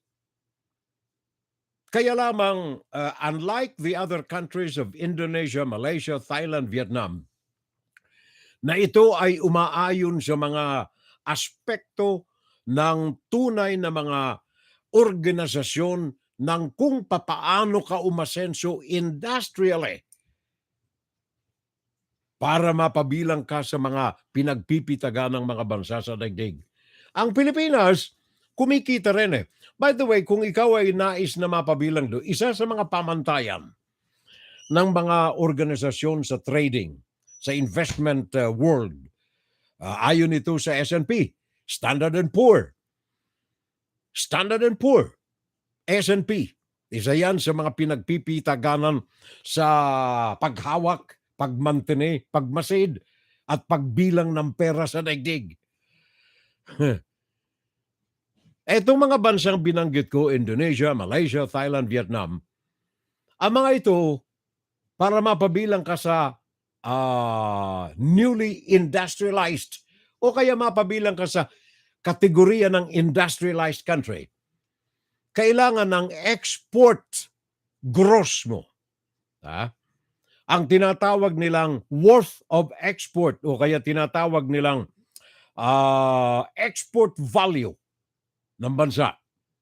Kailangan 300 bilyon pataas to qualify. Tinitingnan nila magkakaano ba ang kinikita nitong bansa na ito. Inalis niya riyan ang gastusin na. Yung negosyo lamang nito, worth of export, inalis na yung mga gastos nito sa mga eksportasyon, sa manufacturing, yung labor, yung materials. Export average worth ng isang bansa na nabibilang sa industrialized country, at least, pinakamababa, $300 billion. Ang Pilipinas, kababayan, 100 million lamang the most na inaabot ng bansa. $100 billion export. Ang masaklapan nito, it is the lowest among the countries of Asia. Export. Paano magkakaroon ng export? Sinagot ng Indonesia, natural resources. Sinagot ng Malaysia, semiconductors at sa mga electronics. Sinagot ng Thailand, automotive. Vietnam, electronics and textile. Ang Pilipinas, saan kinuha ng Pilipinas yung 100 billion na export worth? Wala ho tayo dyan sa mga electronics. Wala ho tayo sa automotive. Ang Pilipinas, ang pinagkukunan nila ng kita sa export ay, number 1, agrikultura. Which is reasonable. Okay na yan. Agrikultura, number 1. Number 2, export. Services. Ang pinagkukunan nating ikalawa ng export money diyan sa Pilipinas. Ano ang services na ito? May malaking problema tayo rito. Yan ay kalalantad lamang ngayong araw na ito ng Sabado. Ano ang problema ng ating export? Ikalawa, aside from agriculture, okay lamang agriculture. Ikalawa, services. Ano ang services? Number 1 sa services,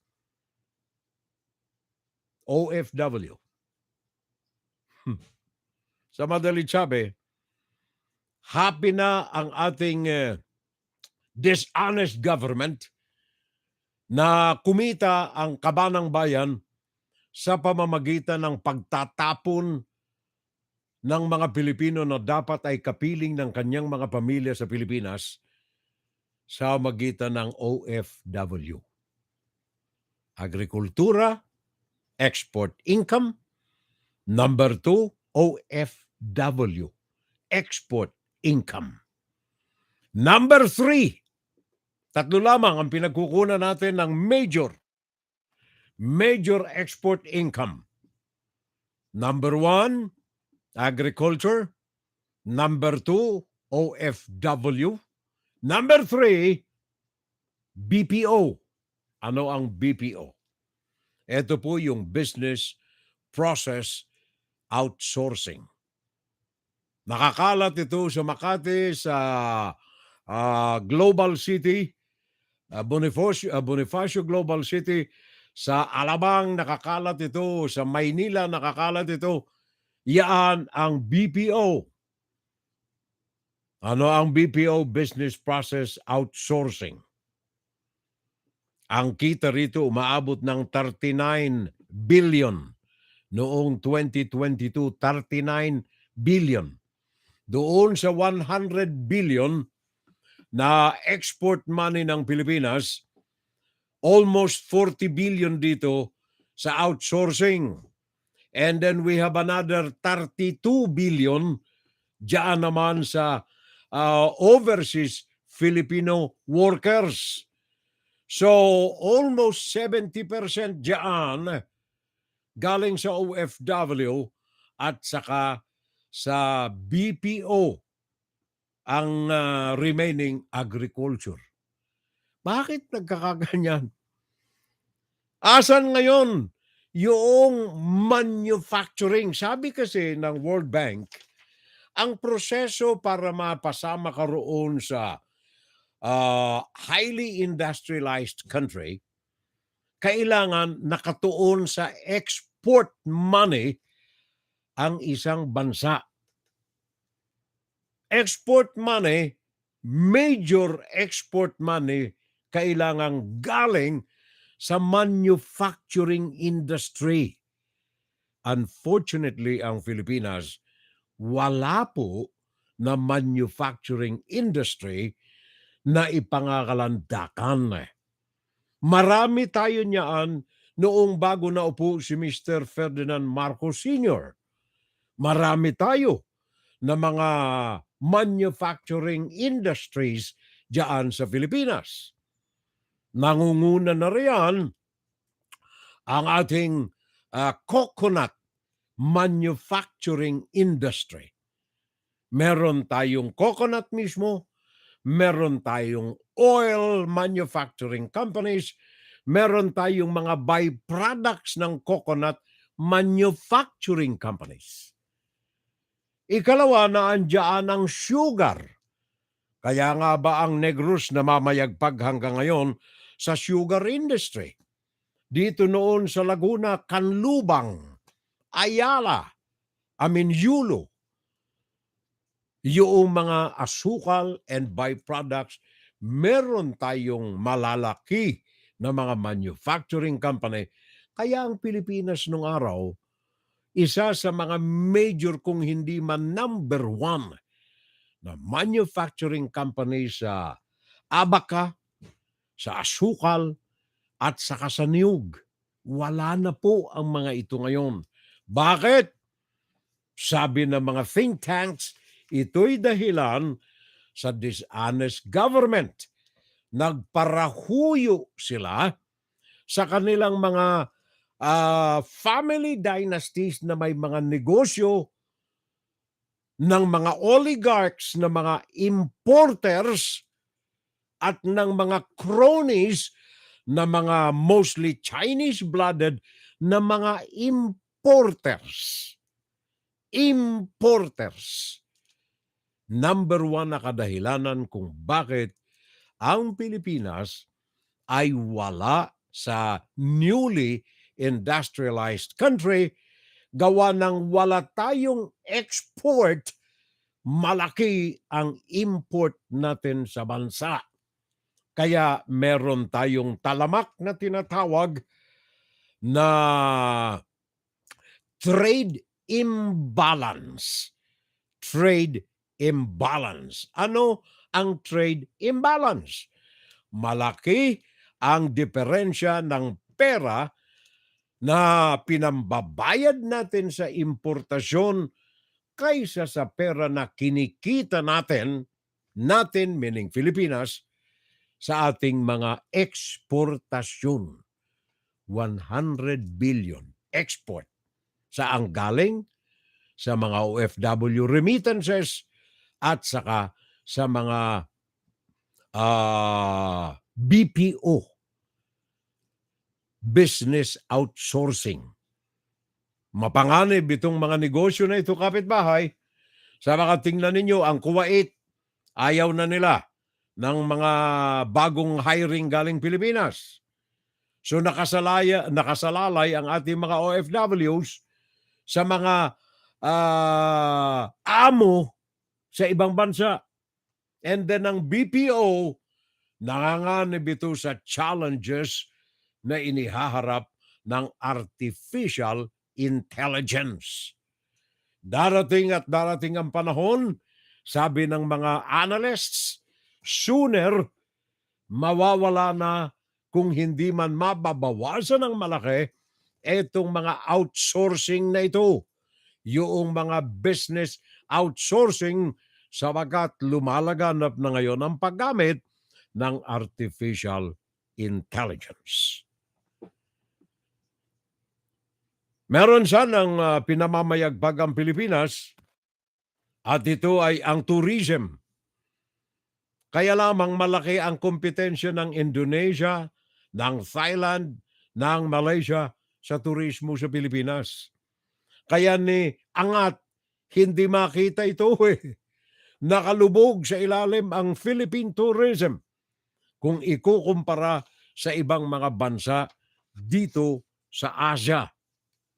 Kaya paano natin mabibigyan ng solusyon ng problema na ito? Balikan natin ang mga nakalipas, mga kababayan.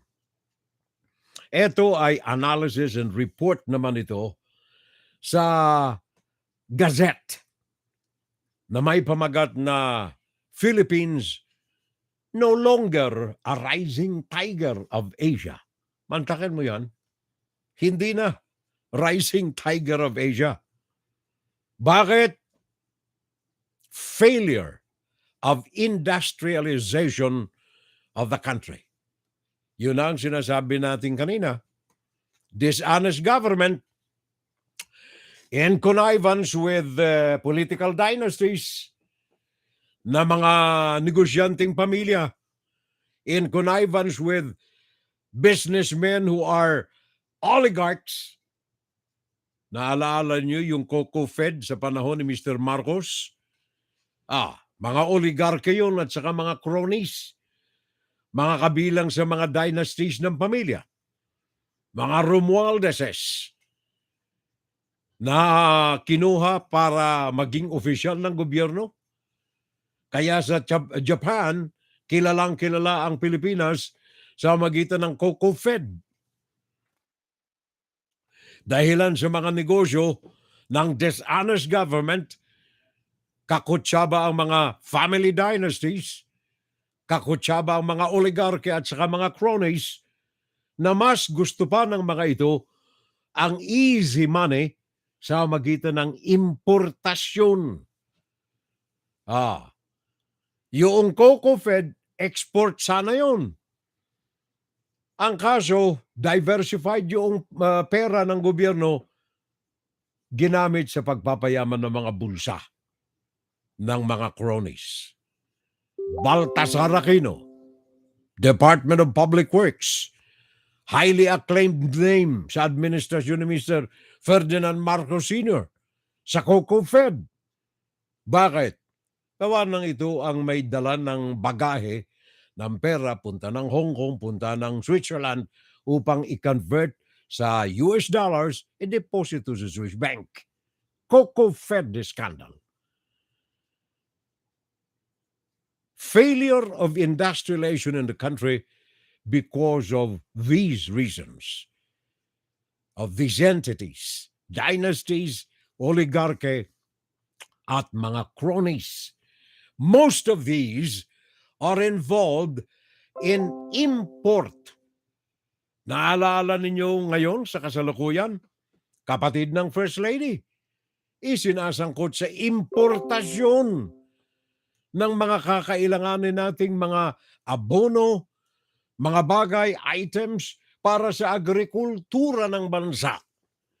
Family dynasty, cronism, oligarchs, failure of the country to industrialize, relying heavily on importation. Sabi ng United Nations, isa sa mga pinagbabatayan nila ng industrialized country ay ang manufacturing capability ng isang bansa.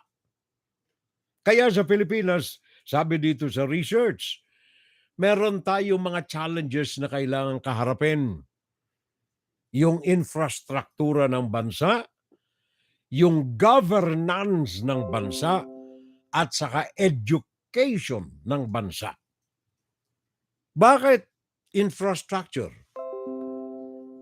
Sa Pilipinas, kung titingnan yung maigi mga kababayan, kaya yung mga dalaw ni BBM sa Amerika, particularly sa Amerika, mahalaga sana ito eh. Mahalaga ito kung sincero ang gobyerno, kung hindi dishonest ang gobyerno. Para sa akin, of all the visits of Marcos abroad, etong bisita niya sa Amerika ang gateway para umahon maging industrialized ang Pilipinas. Kung ang gobyerno ay magiging honesto lamang. Alisin ang family dynasties dito sa clout, alisin ang mga oligarke na nakapaligid sa kanya, alisin si Gloria Macapagal-Arroyo sa kanyang tabi. Buisit! Alisin ang mga cronies. Infrastructure sa Pilipinas, mga kababayan. Okay sana itong build more ni Marcos, sabagat ayon dito sa pananaliksik during the last so many years. By the way, exception ha, pakinggan ninyo. Hindi ako ang may sabi nito. Kundi ito ay galing mismo sa World Bank. Ang Pilipinas ay umuunlad na sana.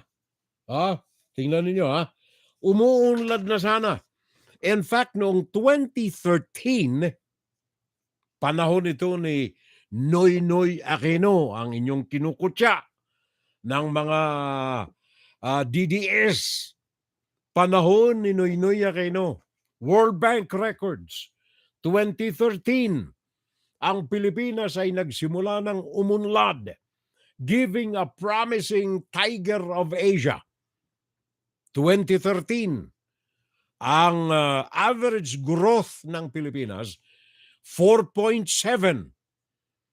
Highly respectable growth of the Philippines, 4.7.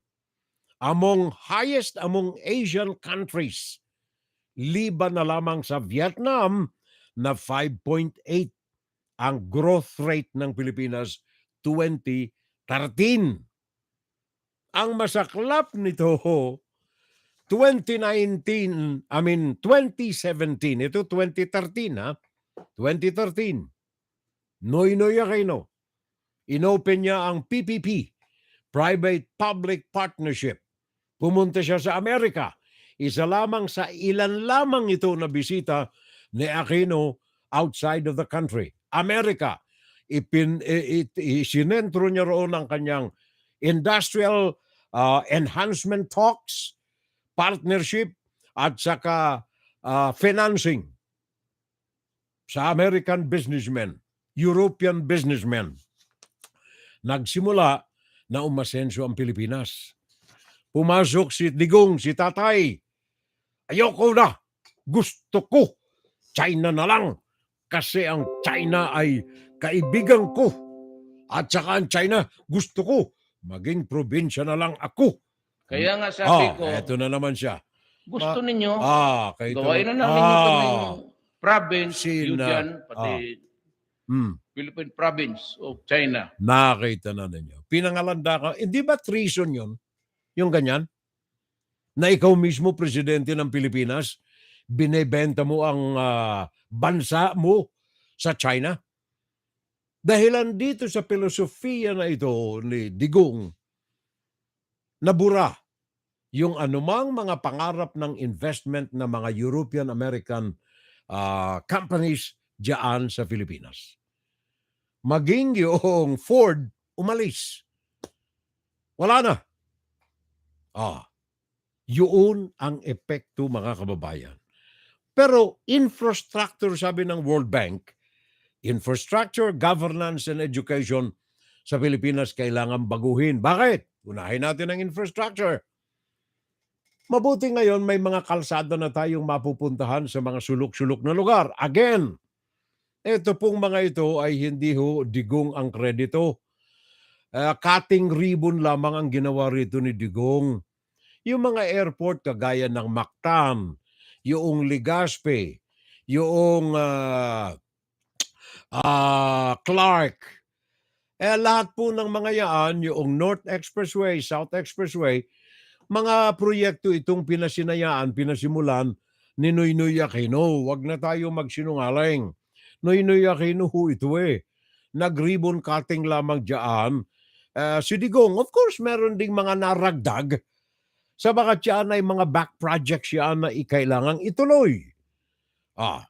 Ngayon, etong infrastructure natin ayon sa World Bank, kailangan itong i-prioritize ng gobyerno. Ano ang mga infrastructures, mga kababayan, na kailangan para maging industrialized ang country? Paano maging industrialized? Kailangan may mga factories ang countries na ito. Sino ang mga interesadong magtatag ng factory? Iyon ang kanilang requirements. Kailangan yung transferability, yung transport system, mabilis. Kailangan may mga eroplanong magdadala ng kanilang mga produkto nang mabilis, insigida sa mga lugar na mga consumers. So kailangan ng kalsada, kailangan ng mga paliparan, kailangan ang mga daungan. In fact, as far as daungan is concerned, sabi ng mga think tank Europeans, sinayang ng Pilipinas ang strategic location ng bansa that can easily open up to the shipping industry of the world. Mientras na ang Pilipinas, isa sa mga shipbuilding countries, top shipbuilding countries of the world, ang Pilipinas. Sabi ng mga think tank, maging sa World Bank, World Trade Organization, sinayang ng Pilipinas ang oportunidad na ito. Dapat sila, hindi ang Taiwan, hindi ang Hong Kong, hindi ang Singapore, ang dapat ay merong pinakang malaki na daungan sa bansa. Kung hindi naging sentro focus sa kanila ang importasyon. Bakit? Tingnan ninyo ang Singapore, ang Hong Kong. Ninakaw ng mga ito, ngayon ang Taiwan. Ninakaw ng mga ito ang oportunidad na sana ang Pilipinas ang namayagpag. Pinakamalaki sana na daungan, stopover ng mga container ships ang Pilipinas. Wala . Bakit? Wala tayong arteries, wala tayong mga network ng mga first class na mga kalsada at saka mga paliparan. Dalawang pinakang importante sa transport industry sa mga manufacturing firms ng daigdig. Ikalawa, ipahuli na natin yung governance. Ikalawa, education ng bansa. Noong araw nung si Puroy ay nasa high school, Isa sa mga vocational courses doon ay electronics. Kaya natuto ako ng mga Morse code. Dida, dadididit, dadidadit, dididit, didadidit, dididada, dada, dida. Morse code. Natuto ako niyang ganyan. Natuto rin ako ng mga amperes, na mga diodes at kung ano-ano pa. Mga resistors na yan. Natuto ako ng circuitry ng electronics. Sabagat nung high school, pinag-aralan namin yan. Focus nung araw, liban sa academic subjects, ay vocational subjects. Sa elementary, agriculture ang focus sa mga probinsya rin. Kaya meron tayong gardening sa mga rural areas nung araw. Kaya ang education ayon sa World Bank ay isang critical na factor dahilan sa isang industrialized aspiring country. Edukasyon. Ngayon, tingnan ninyo ang edukasyon natin dyan. Mami Sara. Mami Sara. Gandang umaga. Nakafocus ang ating education ngayon saan? Marine. Mariners. Nagkalat, naglaganap ang mga marine schools sa buong Pilipinas. From Luzon, Visayas, Mindanao, marine schools. Bakit? OFW. Mga academic courses natin riyan, naglaganap din sila mga kurso towards services. Sabi ng World Bank, sabi ng European Union, wrong target ang educational system sa bansa. Mandakan mo, pinupush nila yung mga Pilipino na pumunta ng abroad. Nursing schools, naglaganap sa Pilipinas. Culinary schools, naglaganap sa Pilipinas. Mariner schools, naglaganap sa Pilipinas. English, wag na daw muna. Managalog na lang. Kaya yung educational system sa bansa, may sakit din. May sakit eh. May nakita na ba kayong mga eskwelahan sa Pilipinas na nakafocus sa mga electronics? Yun ang talk of the time, mga kababayan.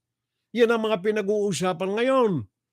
Electronicals, computers, something to do with electronics. Meron ba tayo dyan? Wala. Mechanics sa vocational schools? Wala.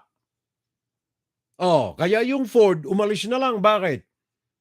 Walang tao silang qualified na makuha sa higher level of assembly plants ng Ford Philippines. Umalis na.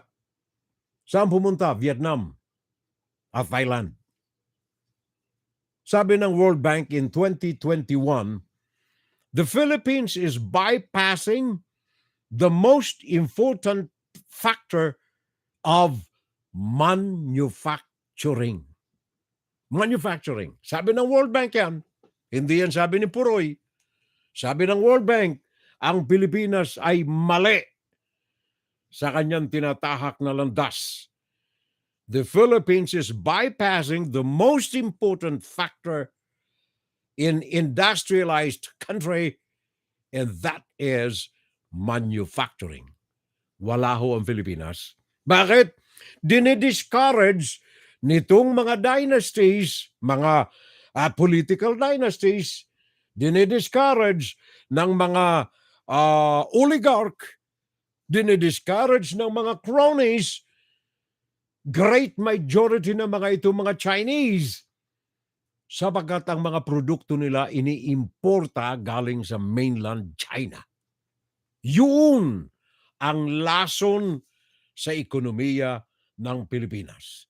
Kung ang Pilipinas man ngayon ay nasa maayos na kalagayan, kung kinukonsidera ninyong maayos na kalagayan, yan ay dahilan sa mga BPO, business outsourcing, mga call centers, mga overseas Filipino workers, at sa awa ng Diyos, mga magsasaka natin at mga mangingisda, doon ang gagaling ang 100 billion na income ng Pilipinas.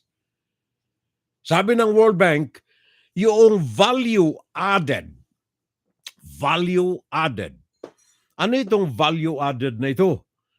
Yung value po na nararagdag, ang ibig sabihin niyaan sa terminolohiya ng mga ekonomista ayon sa World Bank, ito yung halaga, kumbaga yung pera na nakukuha ng isang manufacturer, binawas na rito yung gastos sa manpower, sa mga empleyado, at saka sa mga materials na ginamit sa manufacturing. Yan ang value added. Ang value added ng mga manufacturer sa Pilipinas ay umaabot lamang sa 18%. 18% equivalent to about 69 billion na kung saan, annually ito na kung saan pinakang mababa sa lahat ng mga ASEAN countries. Ang Vietnam ay 90 billion or 25% ng kanilang mga produksyon sa bansa. Ang Thailand ay 27%.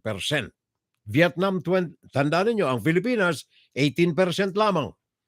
Ang Vietnam ay 25% ng value, halaga ng mga naiipon nilang pera o kinikitang pera sa kanilang manufacturing.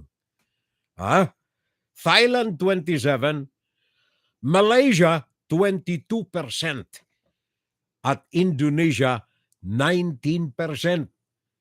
Mantaka mo Indonesia, pare ko, 19%. Tapos ang Pilipinas 18% lamang. Yun ang kinikita ng Pilipinas sa eksportasyon o produksyon na galing sa manufacturing sector. Overall, ang Pilipinas umaabot lamang ng 28% as against the lowest Vietnam, 37%. Nung araw, sabi ko na nga kanina, nung araw ang Pilipinas tinagurian na tayong nag-iisa lamang of all the countries in Asia. Ang Pilipinas ay nag-iisa na tinagurian na rising tiger of Asia. Bakit? Sabagat ang Pilipinas isa sa mga pinagkukunan ng Asia, ng Thailand, ng Laos, ng Burma, ng Indonesia. Ang Pilipinas ang pinagkukunan nila ng mga kotse na assembled in Asia. Particularly, yung mga kotse na gawa ng Ford, ng Germany. Ngayon wala na. Sa kotse na lamang, sino ang mga manufacturer? Mantakay mo pati jeep ng Saraw. Ayaw kilalanin ng gobyerno ng Pilipinas. Dapat ay very proud ang Pilipinas na kahit na ganyan na jeep lamang, quote and unquote, ang ginagawa, but at least we manufacture jeeps. Ang uniko iha na simbolo ng automobile sa Pilipinas, jeep. Saraw, sumunod ang Francisco Motors, ayaw kilalanin ng Pilipinas. Instead na bigyan nila ng incentive sa kanilang modernization ng mga jeepney, influensya ng mga cronies, influensya ng mga dynasties, influensya ng mga oligarchs, mag-importa na lamang sa China ng mga jeep na tinatawag nila na ang itsura ay mga van. Yun ay namayagpag sa Pilipinas dahilan sa dishonest government na ayon sa mga think tanks, ayon sa S&P, ayon sa World Bank, isa sa mga kadahilanan kung bakit ang Pilipinas napakahirap na bumangon pagkatapos na mawala ang katawagan sa kanila na Rising Tiger of Asia. Sayang, meron salang sisinghap-singhap na nag-survive, nakaraos after ng onslaught ng Marcos administration, yung illegal steel mills. You remember that? Number 1 in Asia during those times, illegal steel mills. Pinakang malaki na steel manufacturing company sa bansa during those years. Bago ni Marcos, illegal steel mill corporation. Nawala na. Asa na ito ngayon? Wala na. Shipping. Naalala ninyo, Aboitiz. Meron silang mga shipping building companies. Diyan sa Olongapo, meron riyan na mga shipping companies. Yun na lamang ang natitira na nagbibigay ng sisinghap-singhap na pangalan sa manufacturing sa Pilipinas. Sugar and coconut, wala na. Car manufacturing, wala na. Meron tayo ngayon, electronics, awa ng Diyos, pero kumparado sa mga 4 na mga industrialized countries of Asia alone, wala tayo sa kalingkingan nila. Electronics. Pero at least, awa ng Diyos, awa ng may kapal, nasasandigan kahit papano yung electronics sa bansa. Yung Timex watch, diyan ginagawa ang Asian distribution ng Timex diyan sa Pilipinas. At least meron tayong ilang mga sisinghap-singhap. Kaya lamang, sabi nga ng mga nasa World Bank, yung prioritization, priority, yung priority ng bansa, kailangan ay baguhin, balasahin ng gobyerno, kailangan maging honesto ito. Alisin ng gobyerno ang mga political dynasties. Alisin ng gobyerno ang mga linta na nakapaligid sa kanya, ang mga oligarchs, ang mga pribadong cronies, at ang mga damis nito na matinding nagtututok ng protectionism para sa kanila laban sa manufacturing ng bansa. Ang priorities ng mga ito ay priority nila ang kanilang mga bulsa. Hindi natin sinisingled out for any personal reason ng mga Chinese. Pero yan po ang sakit. Yan ang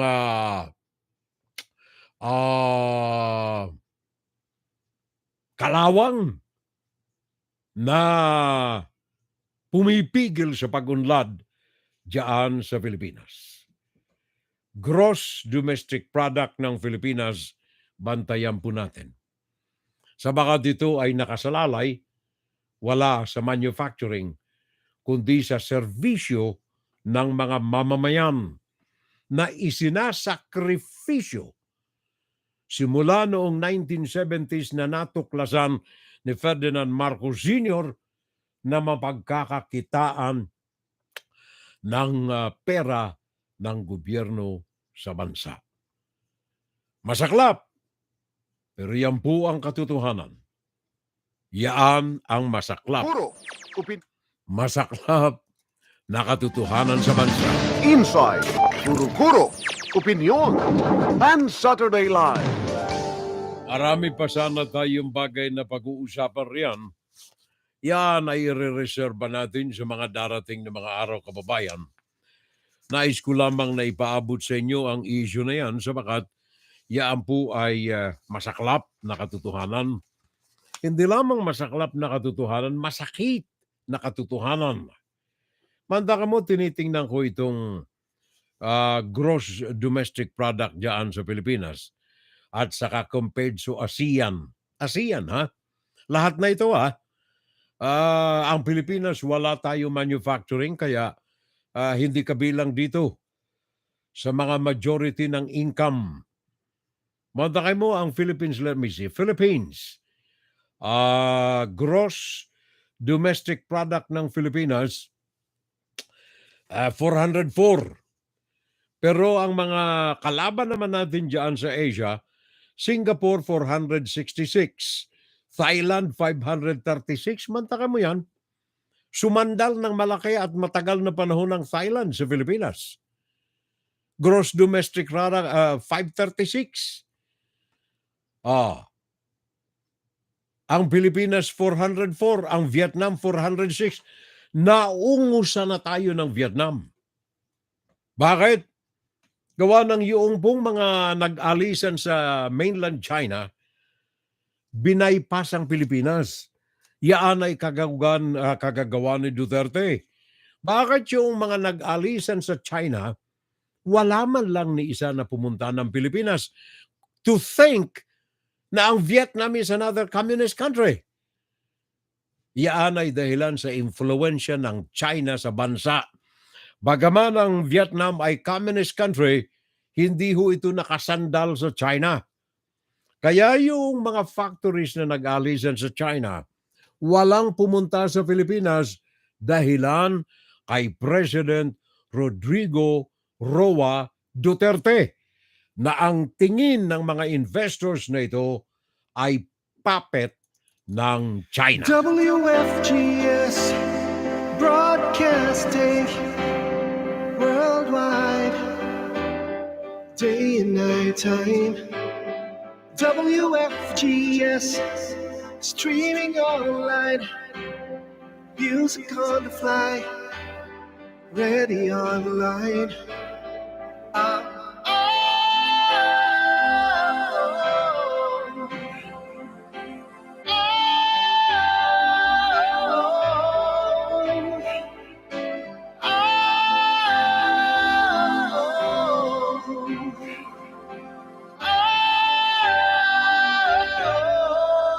Listen to the top songs of great performers now streaming on W.FGS.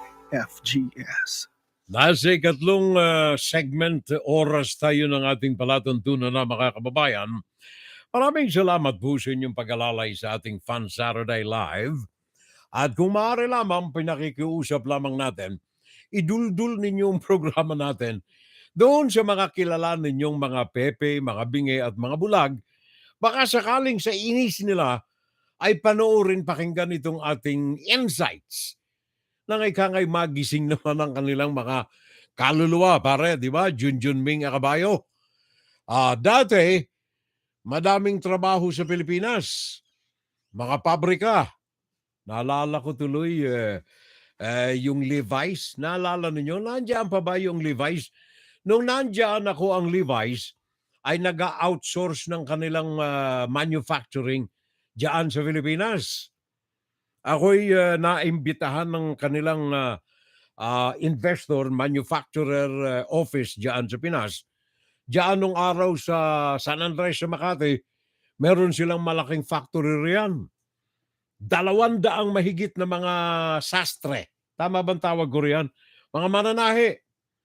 Ina-assemble nila yung mga materials na padala galing sa Europe, sa Italy, galing sa European country, yung mga denim pants, mga denim na mga rolyo-rolyo. Tapos dyan na sa Pilipinas ginagawa. Naalala ko yan eh. I don't know kung meron pa sila hanggang ngayon.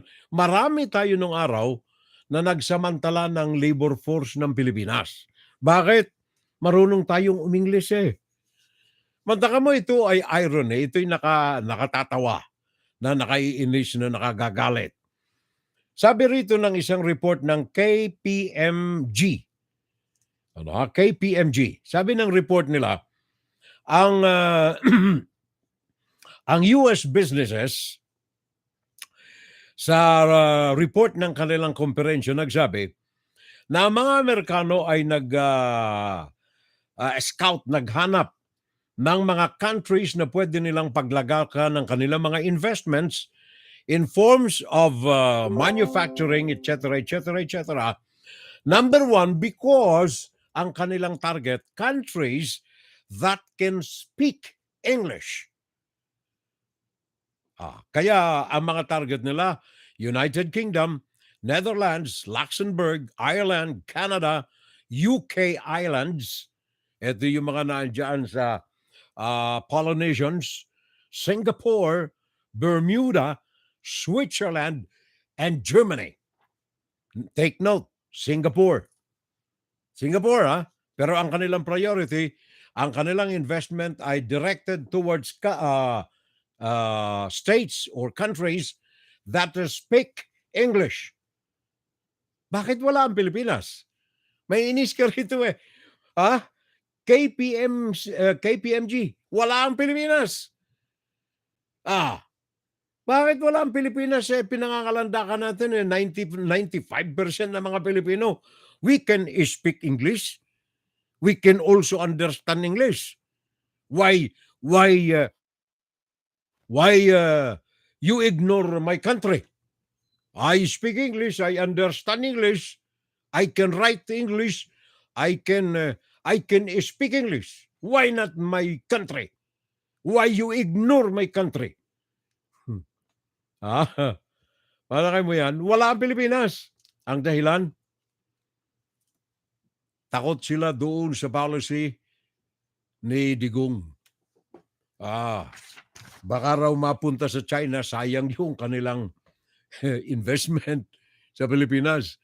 Junjun Ming Kawayo, dati madaming trabaho sa Pilipinas. Mga pabrika. In fact, ay makakapamili ka ngayon, kakalungkot lamang,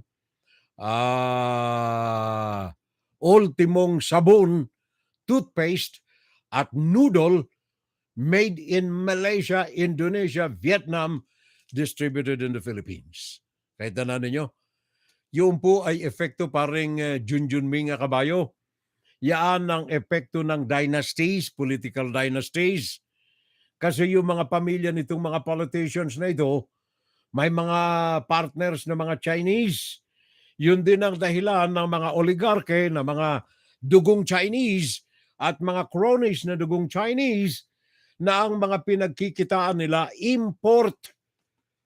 Import ng droga, droga, kasama na riyan. Import ng droga at saka mga produkto na pinakakain sa Pilipino. Bantayan ninyo ang ating health section mamaya. Mga pagkain na galing sa China na ang mga ginagawa, mga pinanlilinis, pinampiprito, galing sa imburnal, galing sa kanal.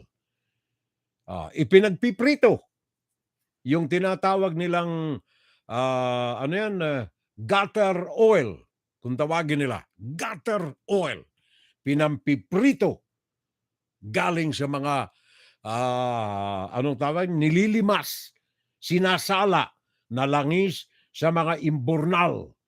Sabi ng isang nahuli, well, you ask the government because the government allows us to do it. Kaya yun pare kong Junjun Ming Kabayo. Mamaya sa ating health report. Good evening na lamang, Kathy, sabi ni Curata Leonor. Kaagapay natin, Junjun Ming, parang Junditi Valencia. Hello, Furel. Viva Jesus. Quiet busy ako as we are here in San Isidro, Nueva Ecija in consonance with the town fiesta. Happy fiesta sa inyo lahat yan, pare ko, at saka sa mga pinsan mo riyan, at saka kay Mayor, at saka mga political bigwigs nating mga kamag-anak.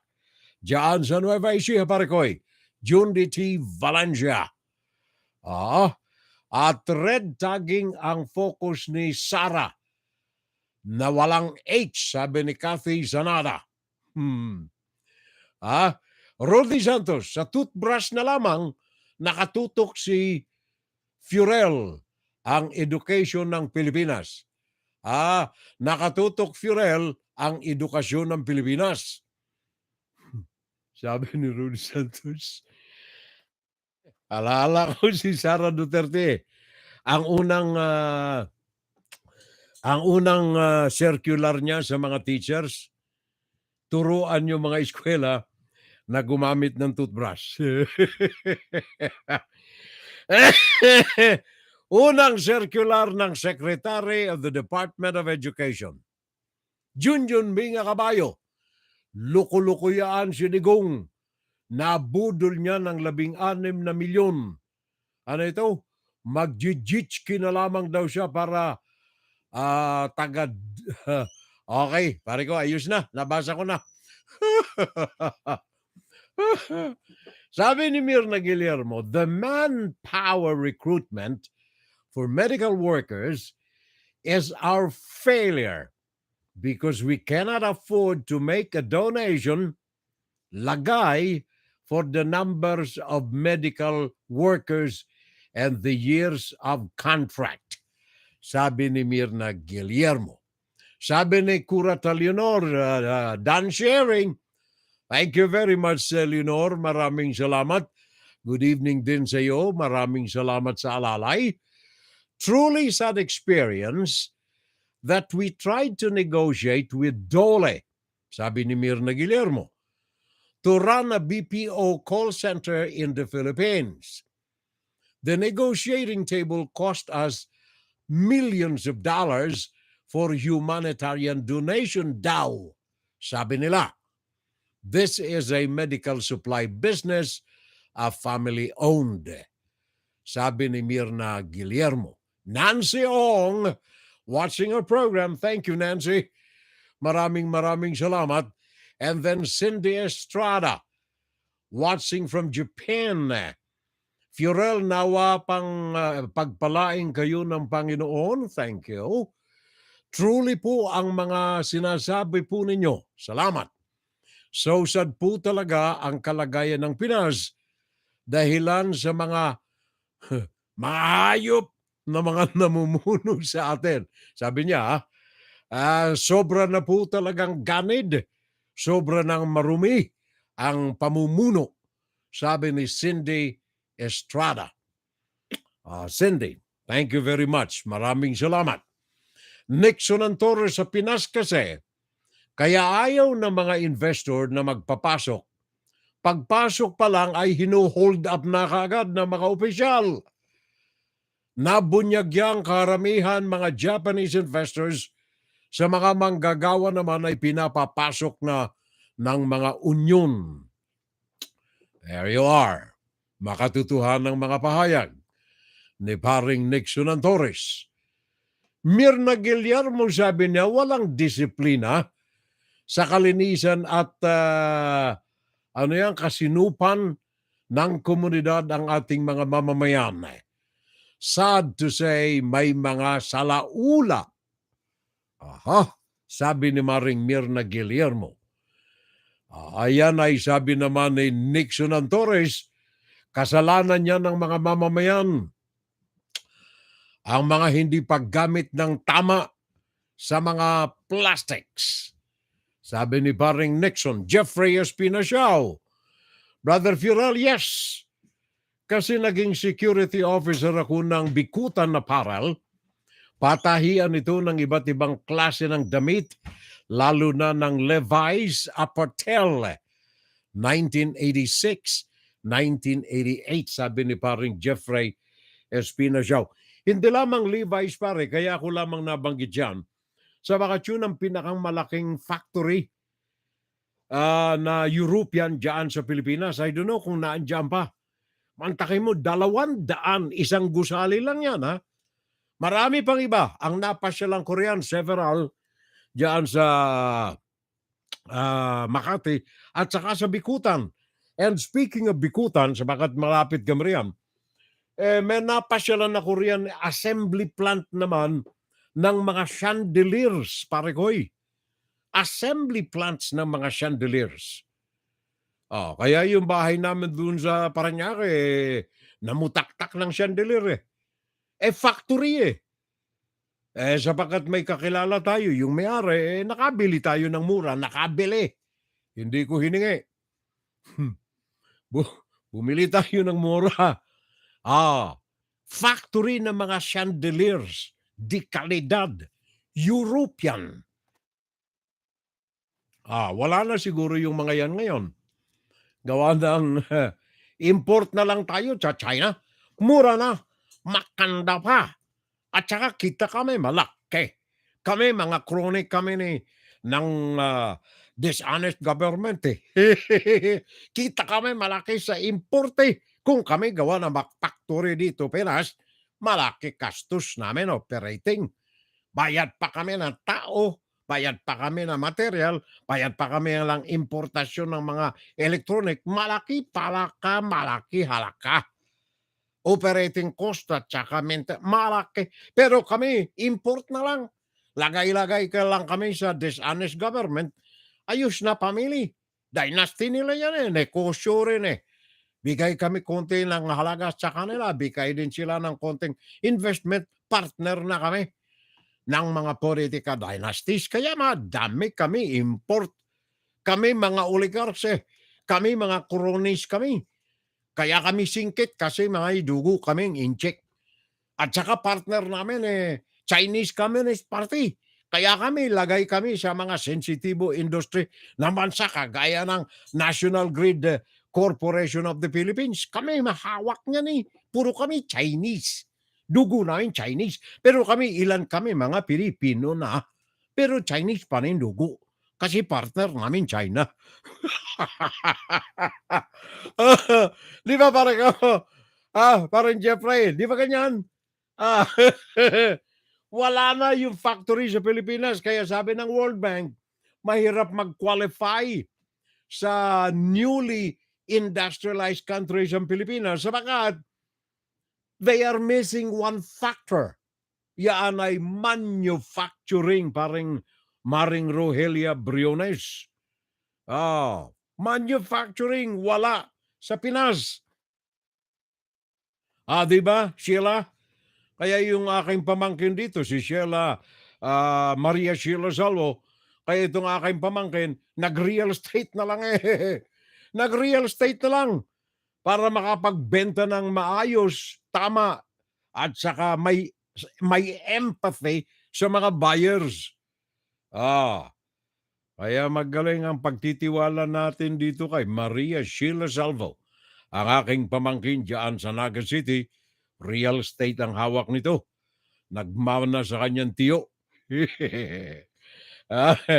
Nagmana sa kanyang tiyo. Aring Jundi, ayos ka lamang riyan, ano? Happy ka lamang riyan sa Nueva Ecija. Danilo Danny Tiyu. Munti ko nun na makalimutan. Parang Danay, pasensya ka na ha. Last week, nabasa ko rin yung pangalan mo pero ganito, sa last segment na lamang. Danilo Tiyu. Pare ko, thank you so much. Ang ating magaling na financial analyst ito Danny Tiyu. And then, Sidu Carney. Okay, mga pangalan mo pare ko I hope this is right Sidu Carne. Ikaw ba Indian pare ko? Sidu Carne, welcome sa ating Fun Saturday Live. Nancy Ong. Nancy, thank you so much. Nancy Ong. Kung ikaw Nancy ay dugong Chinese, hindi tayo magkakontra I love you ang akin lamang susukal ng aking damdamin, yung mga may connivance sa Chinese Communist Party. Sabagat yung maging mga kadugo mo riyan na mga Chinese inaapi ng pamahalaan. Tingnan mo ang Hong Kong. Dati namamayagpag ang Hong Kong maging sa mga kataga ng manufacturing, ng investment, financing. Bumulusok ang Hong Kong. Bakit? Dahilan sa takeover ng Chinese Communist Party. Pag China ang napag-uusapan natin, naalala ko na naman tuloy itong Omicron Naalala ko na naman si Xi Jinping at ang Wuhan coronavirus. Lalo pat nalaman ko ang report na ito ng Department of Health. Sabi nila nakapag-record sila ng 3 additional na mga bagong kaso ng XBB 1.1.6, Omicron subservient Wuhan coronavirus. Rafael Busano ng ABS, tingnan natin. May local transmission na ng XBB.1.16 Omicron subvariant o Arcturus. Ito'y kasunod ng 3 bagong nakumpirmang kaso ng Arcturus sa Western Visayas. Lahat kasi sila walang history ng travel sa ibang bansa. Isa ang subvariant na ito sa nakikita ring dahilan ni Dr. Guido David ng Octa Research kung bakit patuloy na nakikita ang pagtaas ng bilang na nagkakasakit sa bansa. Pero maaaring hindi lang sa Western Visayas umiikot ang Arcturus. Mula kasi April 26 hanggang May 6, mahigit 10,000 ang naitalang kaso ng COVID. Pero 207 samples lang ang sinequence ng San Lazaro Hospital at UPPGH sa Luzon, Visayas at Mindanao. Our genome sequencing is not exhaustive, so we don't know. Tingin niya patuloy pang makikita ang pagtaas ng kaso ng sakit dahil na rin sa bumababang immunity, pagbawas ng pagsunod sa health protocols at ang pag-ikot ng mga bagong subvariant. Posibleng sumampa pa sa 2,000 hanggang 2,500 ang kaso kada araw. But we're not yet plateaued, kumbaga, at this time. It will still go up. Sa kabila nito, sinabi naman ni Pangulong Bongbong Marcos na hindi na niya nakikita ang pangangailangan na baguhin ang health status ng bansa. Pero ayon sa Department of Health, napag-usapan pa lang ng IATF noong May 8 ang naging hakbang ng WHO, maging ang rekomendasyon pagdating sa pag-aalis ng sariling state of public health emergency ng Pilipinas.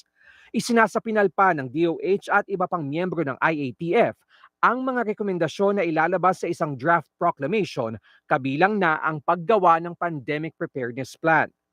Rafael Bosano, ABS-CBN News. Thank you very much, Paeng. Maraming salamat, Rafael Busano. At saka thank you rin kay pareng Joselito Partosa. Nakakaagapay din ng ating palatuntunan. Baka ma-miss ko lamang kasi Joselito Partosa. At saka pareng Marvin Advincula. Thank you. Marvin Advincula, thank you. Finn Camazes, thank you. John Rock, thank you very much. Maraming salamat.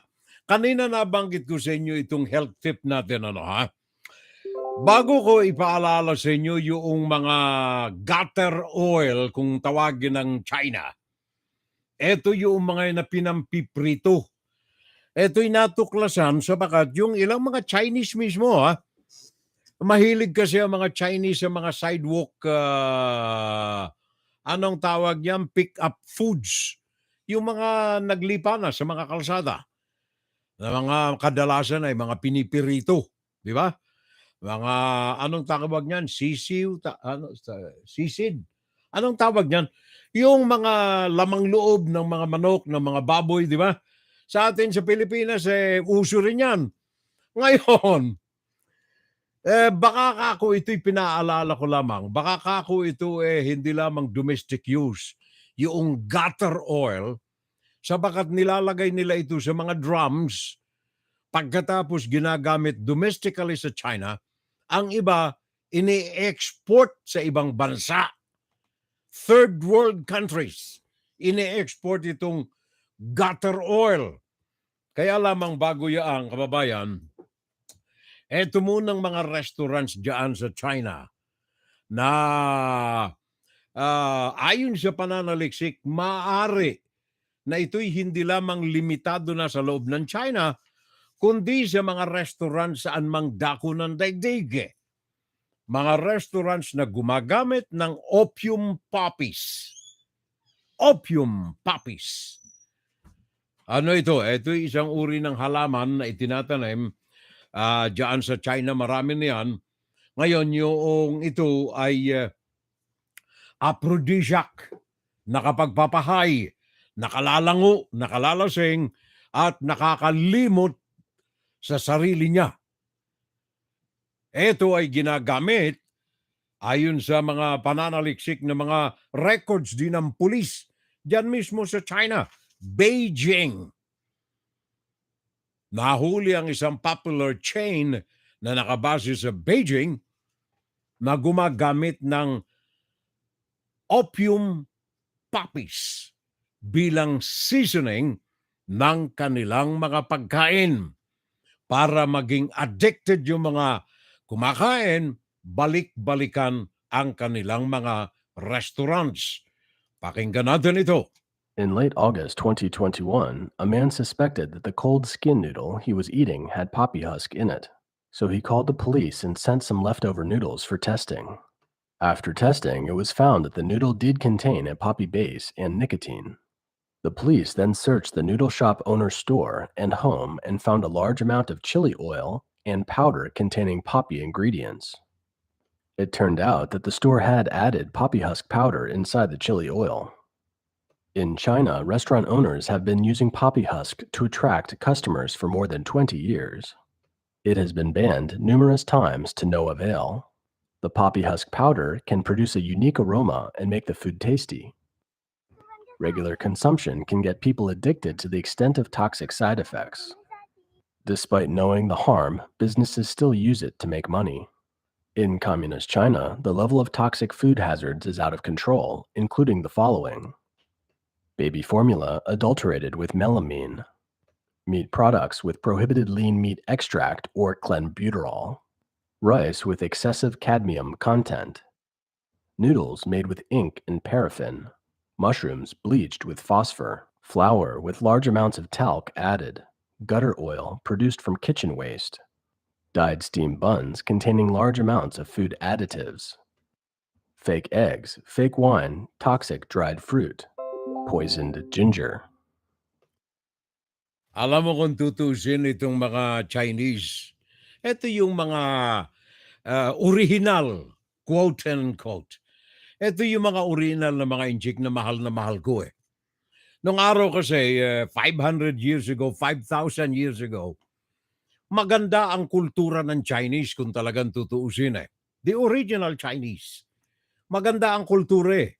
Sila ang mga tao na matindi ang pamamanata sa kabutihang asal, good manners, good morals, magaling.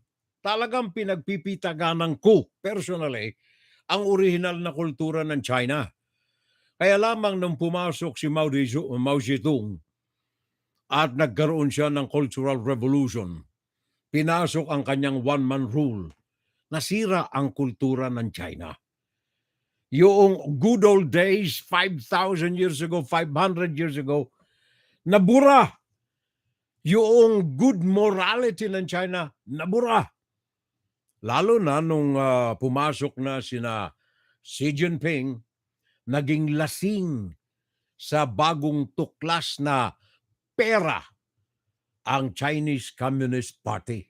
Kaya maraming mga salaula ng mga leader ang Chinese Communist Party, maraming mga naparusahan ng bigla ang mga yumaman, naparusahan sabagat nakakumpetensya ng mga powers that be. Pakinggan natin sandali. Baka meron tayong mairagdag dito na ikangay para sa inyong In kaalaman. June 2009, the Chinese government enacted the Food Safety Law, which bans the use of illegal additives. It appears to have provided a legal basis for food regulation. However, the policy's enforcement has been hampered by bureaucratic inefficiencies and corruption, making it nothing more than an empty promise. Regulatory failures have highlighted the critical importance of moral restraint in managing business activities. Yet in China, it is precisely the moral decline that has made food safety such a concern. The Chinese people have a 5,000-year-old history and a traditional culture that values morality. With benevolence, righteousness, propriety, wisdom, and trustworthiness as the standard for being human. It advocates a gentleman loves his money and takes it as he sees fit, placing morality and integrity before profit. After the Chinese Communist Party, or CCP, came to power, the traditional culture and values were destroyed through a series of political movements. After the reform and opening up, Chinese people experienced a vacuum of faith, which was soon filled by materialism. It has led to the deterioration of social values and moral degradation. The majority of Chinese people have become convinced that money is the way to go. They can do whatever they want and abandon all moral restraints for the sake of money and personal desires. On April 14, 2011, then Premier Wen Jiabao, admitted in discussion with his subordinates that in recent years, there has been a succession of vicious food safety incidents, such as tainted baby formula, lean meat extract, gutter oil, colored steam buns, etc. They are enough to show that the lack of honesty and integrity and moral decline in the society has reached such a serious point. Nakita ninyo? Gutter oil. Ano itong gutter oil na ito, mga kababayan? Ito po'y nadiskubre nung ang last year lamang, 2021, 2 years ago. Nadiskubre ng isang Chinese na bumalik sa mainland China from the US. Na-miss niya yung mga pagkain kalsada, yung mga nagtitinda sa tabi. So, kain siya ng kain, bili rito, bili roon, bili riyan, bili riyan, bili ng bili. Kaya lamang, parang may nalasahan siya. Sabi niya, parang hindi ganito ang natikman ko. No, ako'y nasa Amerika eh. Paborito ko itong mga lamang loob ng manok, lamang loob ng baboy, parang iba ang lasa. So, inireport niya ngayon sa, hindi pala, nireklamo niya ngayon doon sa tindera. Sabi niya, ito parang iba ang lasa nito. Ano bang ginamit mo ritong mantika? Sabi niya, ito, mantika na ito. Galit pa Siyempre, may nagkumprontasyon, siyempre galit Ito, mantika na ito Sa kanyang pagtanong-tanong sa iba pang mga nagtindera roon, napagalaman niya yung tinatawag doon sa China na gutter oil. Ano itong gutter oil na ito? Na-discover niya sa kanyang paglalakad-lakad, nakita niya yung isang tindera na sumasalok sa isang imburnal na binuksan. May nakatakip na yung sewerage system nila, nakatakip, binuksan ng isang babae. Sumasalok ng nakalutang na mga langis doon sa imburnal. Inilalagay sa isang balde. So tinanong niya, anong ginagawa mo riyan? Sabi niya, sumasalok ako nitong itong langis. Anong gagawin mo? Pinampiprito namin ito di siyempre, hindi siya sanay. Lumaki na sa Amerika Kaya sabi ng mama, teka muna, dumi yan Sabi niya, di magreklamo ka. Nireklamo niya sa pulis. Sabi ng pulis, bayaan mo na yan, hanabuhay yan Natuklasan ngayon niya na yung pala ay practice na ngayon dyan sa China. Matagal na. Mas mura yung gutter oil kaysa sa langis na talagang manufacture galing sa mga sources, galing sa mga olive, galing sa mga kahoy, galing sa coconut. Hindi gutter oil. Mas mura galing sa mainland China. At akay mo yan. Kaya ingat kayo. Kayong mga nandyan sa Pinas. Baka bumibili kayo ng mga sidewalk foods. We've been waiting all year to celebrate with you. That day is finally here, and so we sing for you. Ooh, I'll celebrate! Sabi ng aking kapatid, si Ate Nensule, Blessed Sunday everyone. Meron silang misa na pinanonood ating gabi sa SJEP, online mass, sabi ng aking kapatid. Kami, ganun din Ate Nense. Mamayang gabi dito, alas 9:30 sa amin dito, online mass din ang linggo-linggo namin inaatendihan. Hindi pinanonood. Kasi yung online mass, dalawang uri yan. Yung pinanonood mo lamang o kaya inaatendihan mo. Meaning you participate. Kami nanonood din dito sa Padre Pio, 9:30 Eastern Standard Time, Padre Pio Mas dyan sa Pinas. Sabi ni Rodmond, 2,000 nabibili ang boto ng mga Pinoy. Kaya kahit na sanggano, hindi ligo pala yung sardinas. 2,000 na bibili ang boto ng mga Pinoy. Kaya kahit mga sanggano, mga ex-con, ako nang nagdagdag, mga ex-con ay nagiging opisyal na mga gobyerno. Ngangapamor, mga kapitbahay. Sabi ni pareng Rod Mone, Fernando Diego Constantino, ang galing mo pala. Madaling makilates ang gutter oil. Kulay medyo orange, pagkatapos ang nakalagay corn oil daw. Nakaw, ingat kayo pare ko. But anyway, happy birthday na ramang kay Rebecca Ann de Leon Ambrosio. Ito yung mga celebrants natin noong Miyerkules, Abril 10. Rebecca Ann de Leon Ambrosio, Kim Di Makisel, Lalang Bergantine, Margarito Tabinas Jr., Gail Fitz, Kat Sandoval, Lara Croft Montero, at saka ang aking pamangkin sa Kipayo, Calabanga, Roslyn Ruero. Happy birthday sa kanilang lahat nung Miyerkules, Abril 10. And then Webes naman, Abril 11, si Bong Antonio, Nemi Alfaro, Norma Bolo, Apolinar Arnel Salvo, Vicky Rose Abida, Johnny de la Torre Azul. Sila mga celebrants. Itong nakalipas na araw ng Webes, Abril 11. Kahapon naman ay si Rofel Abela, Renan Rosal, Dennis Pusadas. Pare ko, happy birthday kahapon. Dennis Pusadas, Jeremy Barangan, Romeo Lagrimas Sr., Antero Martinez. Pare ko, si Consul. Consul ng New York, Philippine Government. Pare natin si Antero Martinez. Happy birthday pare ko kahapon, ha? Nabati kita dun sa Facebook page mo, Happy birthday again, pareng Antero Martinez, Riza May Reyes at saka si Veronica Lavaro. May bahay ng ating si pareng Rolando Lavaro, naging chamber or council president namin dito sa Jersey City.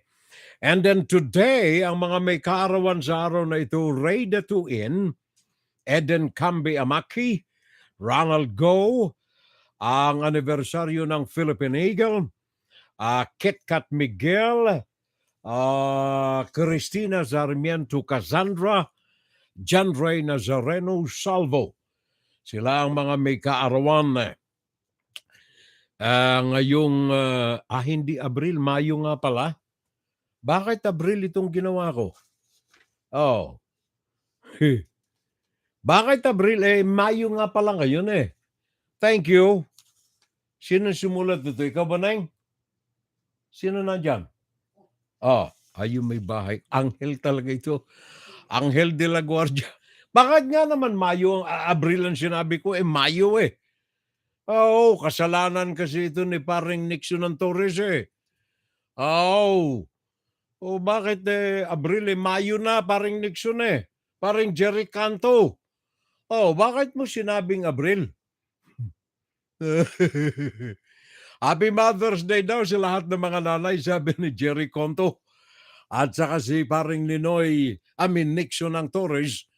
Last Tuesday po ang birthday ng anak ko si Gayan Carlo Torres. May 9. Hindi po Abril.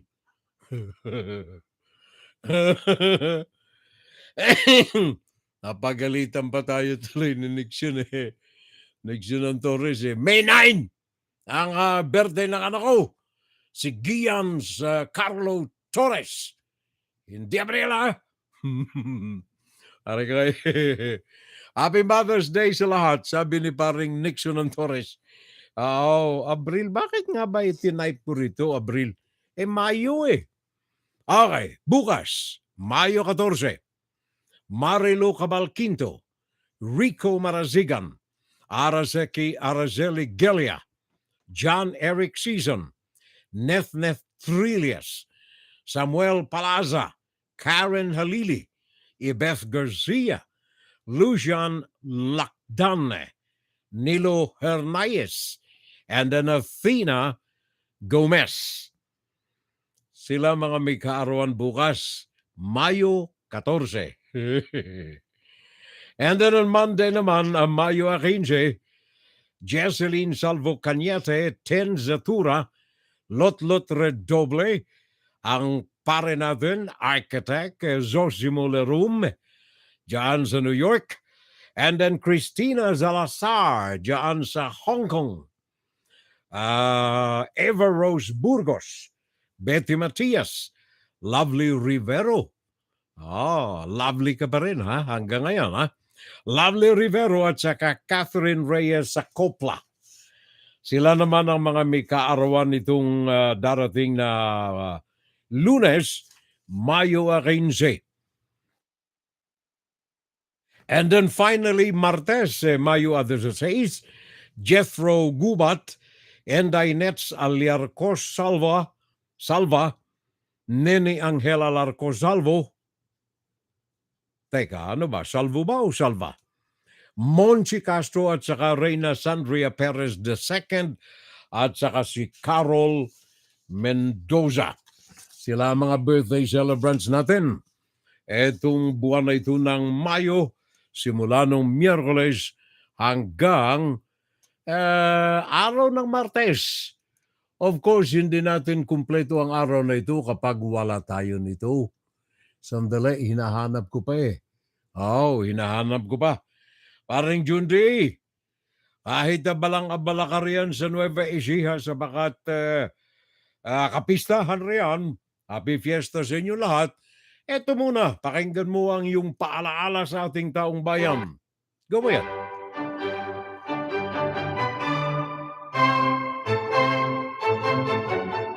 Sa mga residente at mga bumibisita sa Pampanga at Bulacan, kung may okasyon o wala man, kung ang hanap ninyo ay masasarap na breads, cakes, or pastries, tandaan ang pangalan, Armenia's Bake Shop.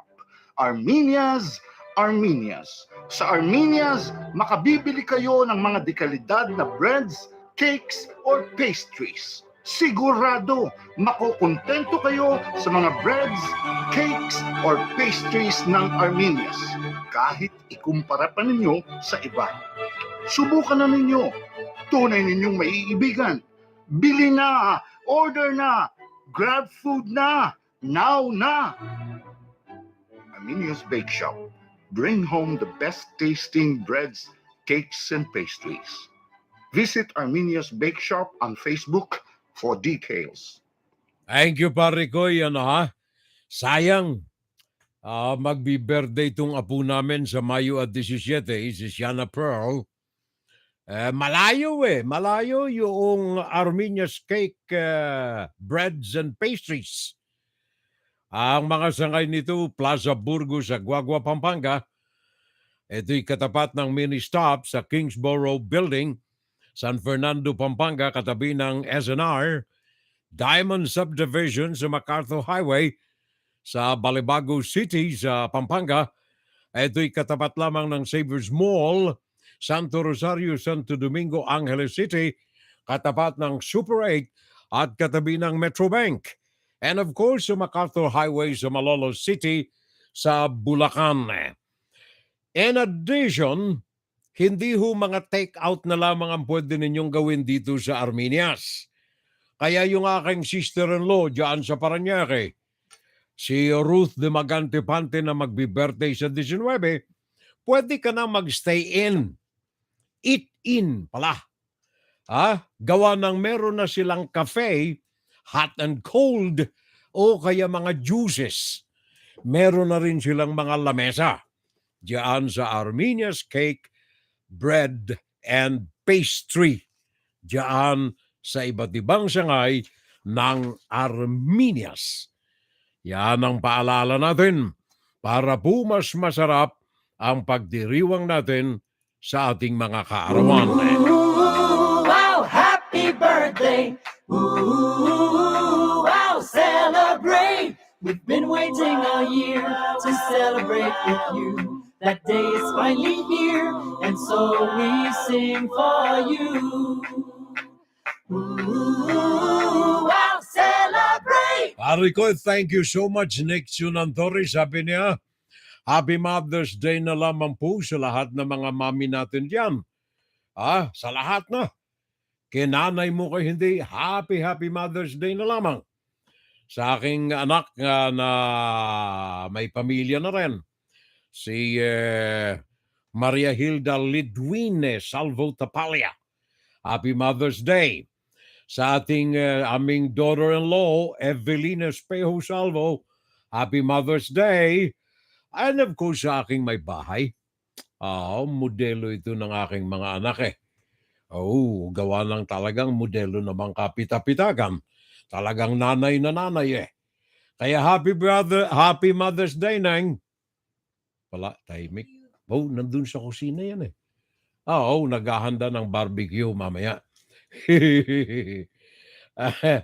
Happy Mother's Day na lamang to my loved one.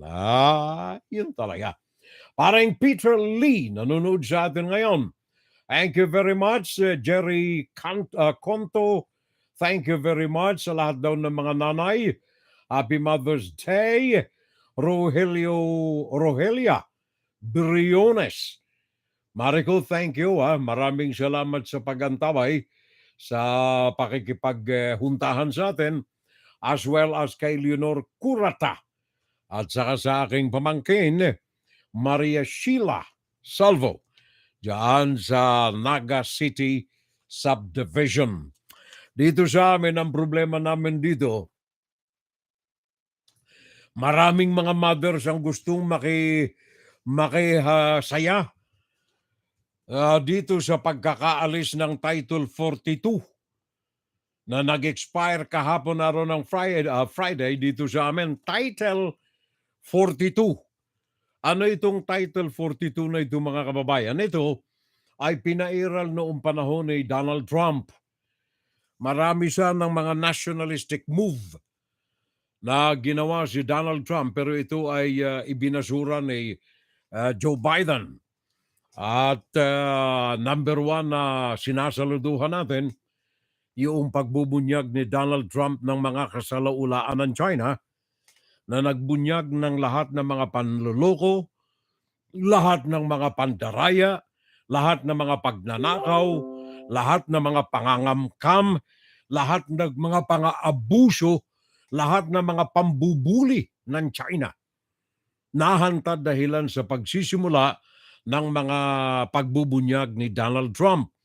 Isa rito ay ang proteksyon ng South and North border ng Amerika laban sa mga illegal na mga immigrants na pumapasok illegal sa bansa. Kaya itinatag ang kanyang Title 42nd. Ano ito? Ito ang outright, wala nang dinig-dinig sa kaso. Pag nahuli ka sa border, isasakay ka ng eroplano at itatapong ka uli either sa Mexico o sa bansa na yung pinanggalingan. Ang kaso ito'y nagtapos na kahapon Friday. Kaya simula kahapon, kagabi, ang mga tao ngayon libo-libo. Parang mga langgam. Ayon dito sa mga video na nakararating sa atin at sa mga kaibigan natin sa AAJA, Asian American Journalists Association, ang mga feeds sa atin dito overwhelming. Ang mga nagkakatambakang mga tao diyan south of the border. Ang problema niyaan, kaya ito ay nais kong ipaabot sa inyo, sabagat hindi lamang mga Latin personalities ang nandoon. Maraming mga black, maraming mga Asians. In fact, daming mga Chinese ang mga lumulusot sa tulong ng bagong app na sinusunod nila sa kanilang mga iPhones. Moderno na, pare ko eh. App na ang kanilang sinusunod.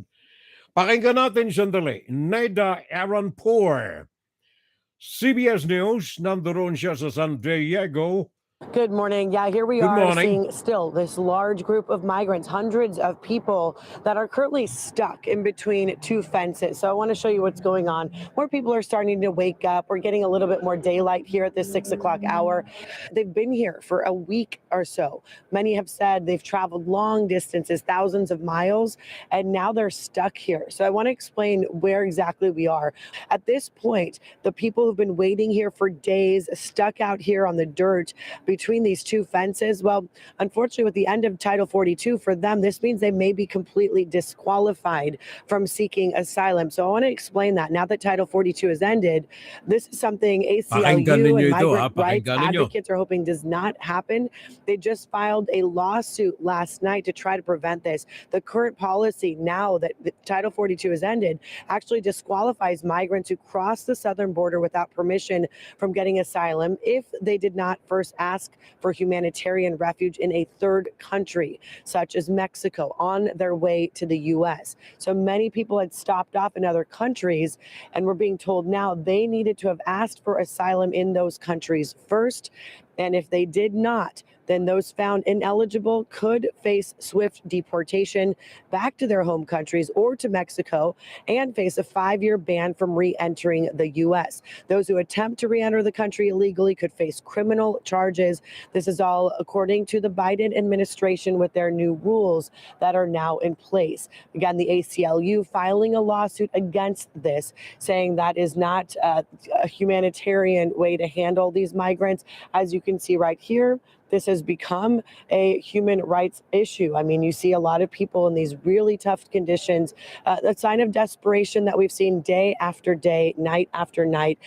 Of course, we'll be staying out here to keep an eye on things and let you know what customs agents are doing about it. Thank you. Yan si Naida Aaronpour ng CBS News doon sa San Diego. Nais ko lamang liwanagan ito sapagkat there is a huge misconception na kaya nagkakatambakan ito gawa ng mga kartel, mga kababayan. Yung mga kartel na kumikita ng limpak-limpak na dolyar sa South Border, sila ang dahilan kung bakit nagkakaroon ng libo-libo, milyon-milyon, actually hindi libo milyon-milyon na mga illegal na ngayon ay naghambalang doon sa boundary ng Mexico at saka ng Amerika. Gawa ng ang propaganda na ipinupublika sa mga periodiko sa mga Latin countries, Guatemala, kung saan-saan pa Mexico, and then napakarami. Inilalathalan itong mga kartel na ang Amerika ay bubuksan ng boundaries nito pagkatapos ng Title 32. Bubuksan. Wala nang kiyaw-kiyaw papasok kayo sa Amerika. Kaya nagdagsaan. Ang katotohanan po nito mga kababayan, by the way, hindi lamang Latin people ang nandiyan, Asian at saka African people nandiyan. Marami. Narahuyo rin sa mga maling mga promotions. Eto ngayon, ayon kay Secretary Alejandro Mayorkas ng Department of Homeland Security, ayon sa kanya, ang pagwawakas ng Title 42 ay hindi pagbubukas po ng bakod diyan sa linderos sa hangganan. Sabagat ipaiiral ang emergency immigration restriction na kung saan ay wala pong pagbubukas ng pintuan kundi magkakaroon kayo ng mabilisan din na pagpapatapon sa inyo kung kayo ay nakapasok sa loob ng Amerika. Also, hindi lamang yan, bawal na kayong makabalik diyan para mag-apply ng asylum within the next 5 years. Pakinggan natin mismo ang kanyang tinig para hindi ho tayo na misquote O kaya nagkakamali tayo ng ating interpretasyon department. People who do not use available legal pathways to enter the U.S. now face tougher consequences, including a minimum 5-year ban on re-entry and potential criminal prosecution. We are prepared for this transition and will enforce our laws. We are ready to process and swiftly remove people without a legal basis to remain in the U.S. Nakita na ninyo immediately. Pag kayo ay naandyan na ang katawan ninyo sa loob ng hangganan ng bakod ng Amerika, ibabalibag kayo sa loob ng eroplano, patatapong kayo ulit sa labas. They will be presumed. Ang tingin sa inyo, hindi na kayo eligible, hindi kayo pakikinggan sa anumang mga pangarapin ninyo ng asylum sa loob ng 5 taon. Simula nang kayo ay mahuli na illegal na nasa sa loob ng bansa ng Amerika. So yan ho ang ating paalala sa inyo. Ano ha? Kung kayo man ay gagala-gala dito sa Amerika at kayo'y nasa kote na may mga illegal na mga papeles kayo, ay ibabalibag din kayo sa eroplano at itatapong kayo sa Mexico o sa mga bansang pinanggalingan ninyo. Ito ang nangyari dito sa, ito'y American citizen na ito American citizen. Isang Chinese blood na nakatira dyan sa saan ba doon nakatira? Nakatira ito dito sa New York. Ngayon, ginagamit nito ang kanyang citizenship at ang kanyang kalayaang gumala sa Amerika upang mag-recruit, mangalap ng mga impormasyon na sensitibo sa depensa ng Amerika, mangalap ng mga impormasyon sa mga Chinese na nasa Amerika na sumasalungat sa mamamalakad ng komunista sa mainland China. Hinuli ito, nasa kote ngayon, nasa paglilitis, sinampal na mga kaso ng pang-iispiya dito sa Amerika. Pakinggan natin ito si Stephanie Meyer, NTD News. A Chinese American arrested in the U.S. He's accused of spying for the Chinese Communist Party. U.S. authorities apprehended the man in Boston after an indictment from a federal grand jury. The allegation that the man has been briefing Beijing with a list of Chinese dissidents in the U.S. The man is named Liang Litang. The 64-year-old is a U.S. citizen. The indictment says Liang has been acting as Beijing's agent since 2018. Since then, Liang allegedly contacted the Chinese consulate in New York and started sending them information about Chinese individuals and organizations in Boston. Liang also allegedly sent over photos and information on Chinese dissidents in the U.S. Beyond that, officials say he recommended potential recruits to Beijing. Lastly, the indictment alleges during a rally in support of Hong Kong, Liang organized a counter-protest and that he snapped photos of pro-democracy protesters and sent them to Chinese officials. In response, a Hong Kong protester that attended the rally tweeted in response to his arrest, saying that she was relieved, outraged, and disappointed at the same time. Liang's hearing is set for Thursday. His indictment comes amid other Justice Department efforts to quell Chinese influence on U.S. soil.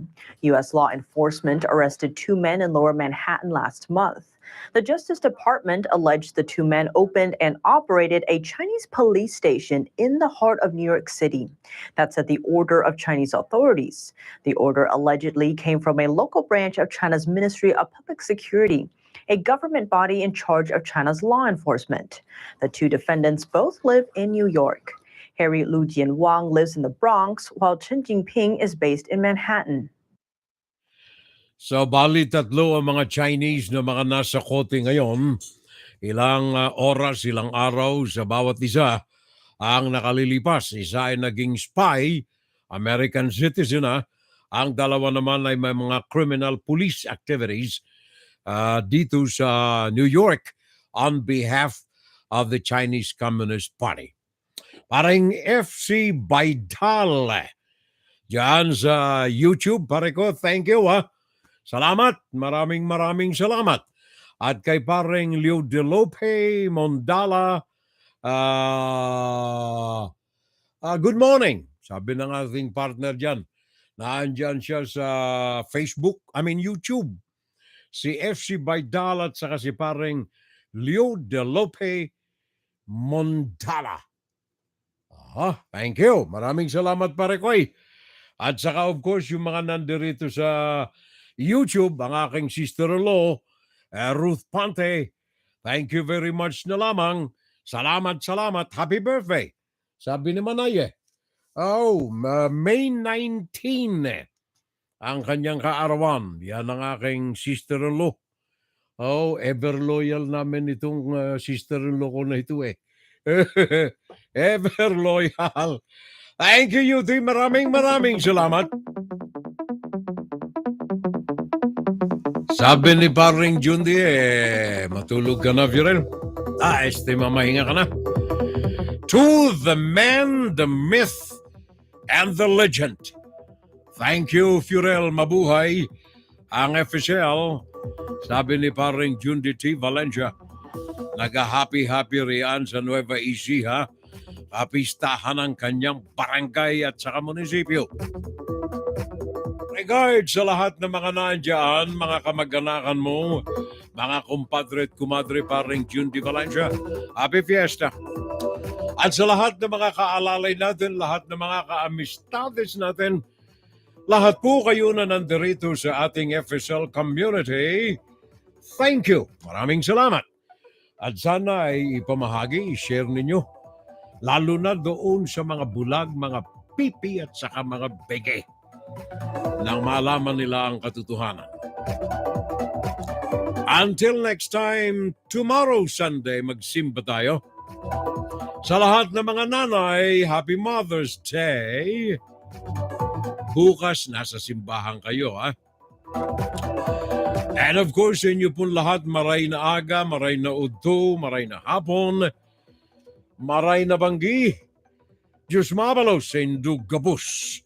Good morning, good noon, good afternoon, and good evening. Salamat, magandang umaga. Magandang tanghali, magandang hapon, magandang gabi. And to my Jesus, to our Jesus, thank you, my Lord. Salamat, God. Nakaraos din. Bagaman sabi ko kanina, baka hindi tayo makatapos. Thank you. Salamat sa lakas. Sa inyong lahat, I love you. To my family, of course, I love you more. And of course, sa aking may bahay, I love you much. I love you, Neng. Kita mo na yan, parang Jundi. Liwanag, Wala ka nang angal yan. Sinliwanag ng buwan. At saka sa aking puso talagang napakaliwanag niyan. Paalam na muna kami.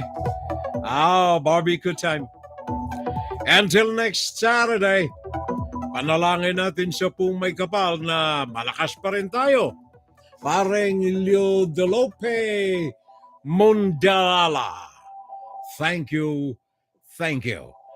Maraming salamat sa lahat. Sa inyo at sa lahat. Good night. WFGS Broadcasting worldwide, day and night time. WFGS streaming online, music on the fly, ready online.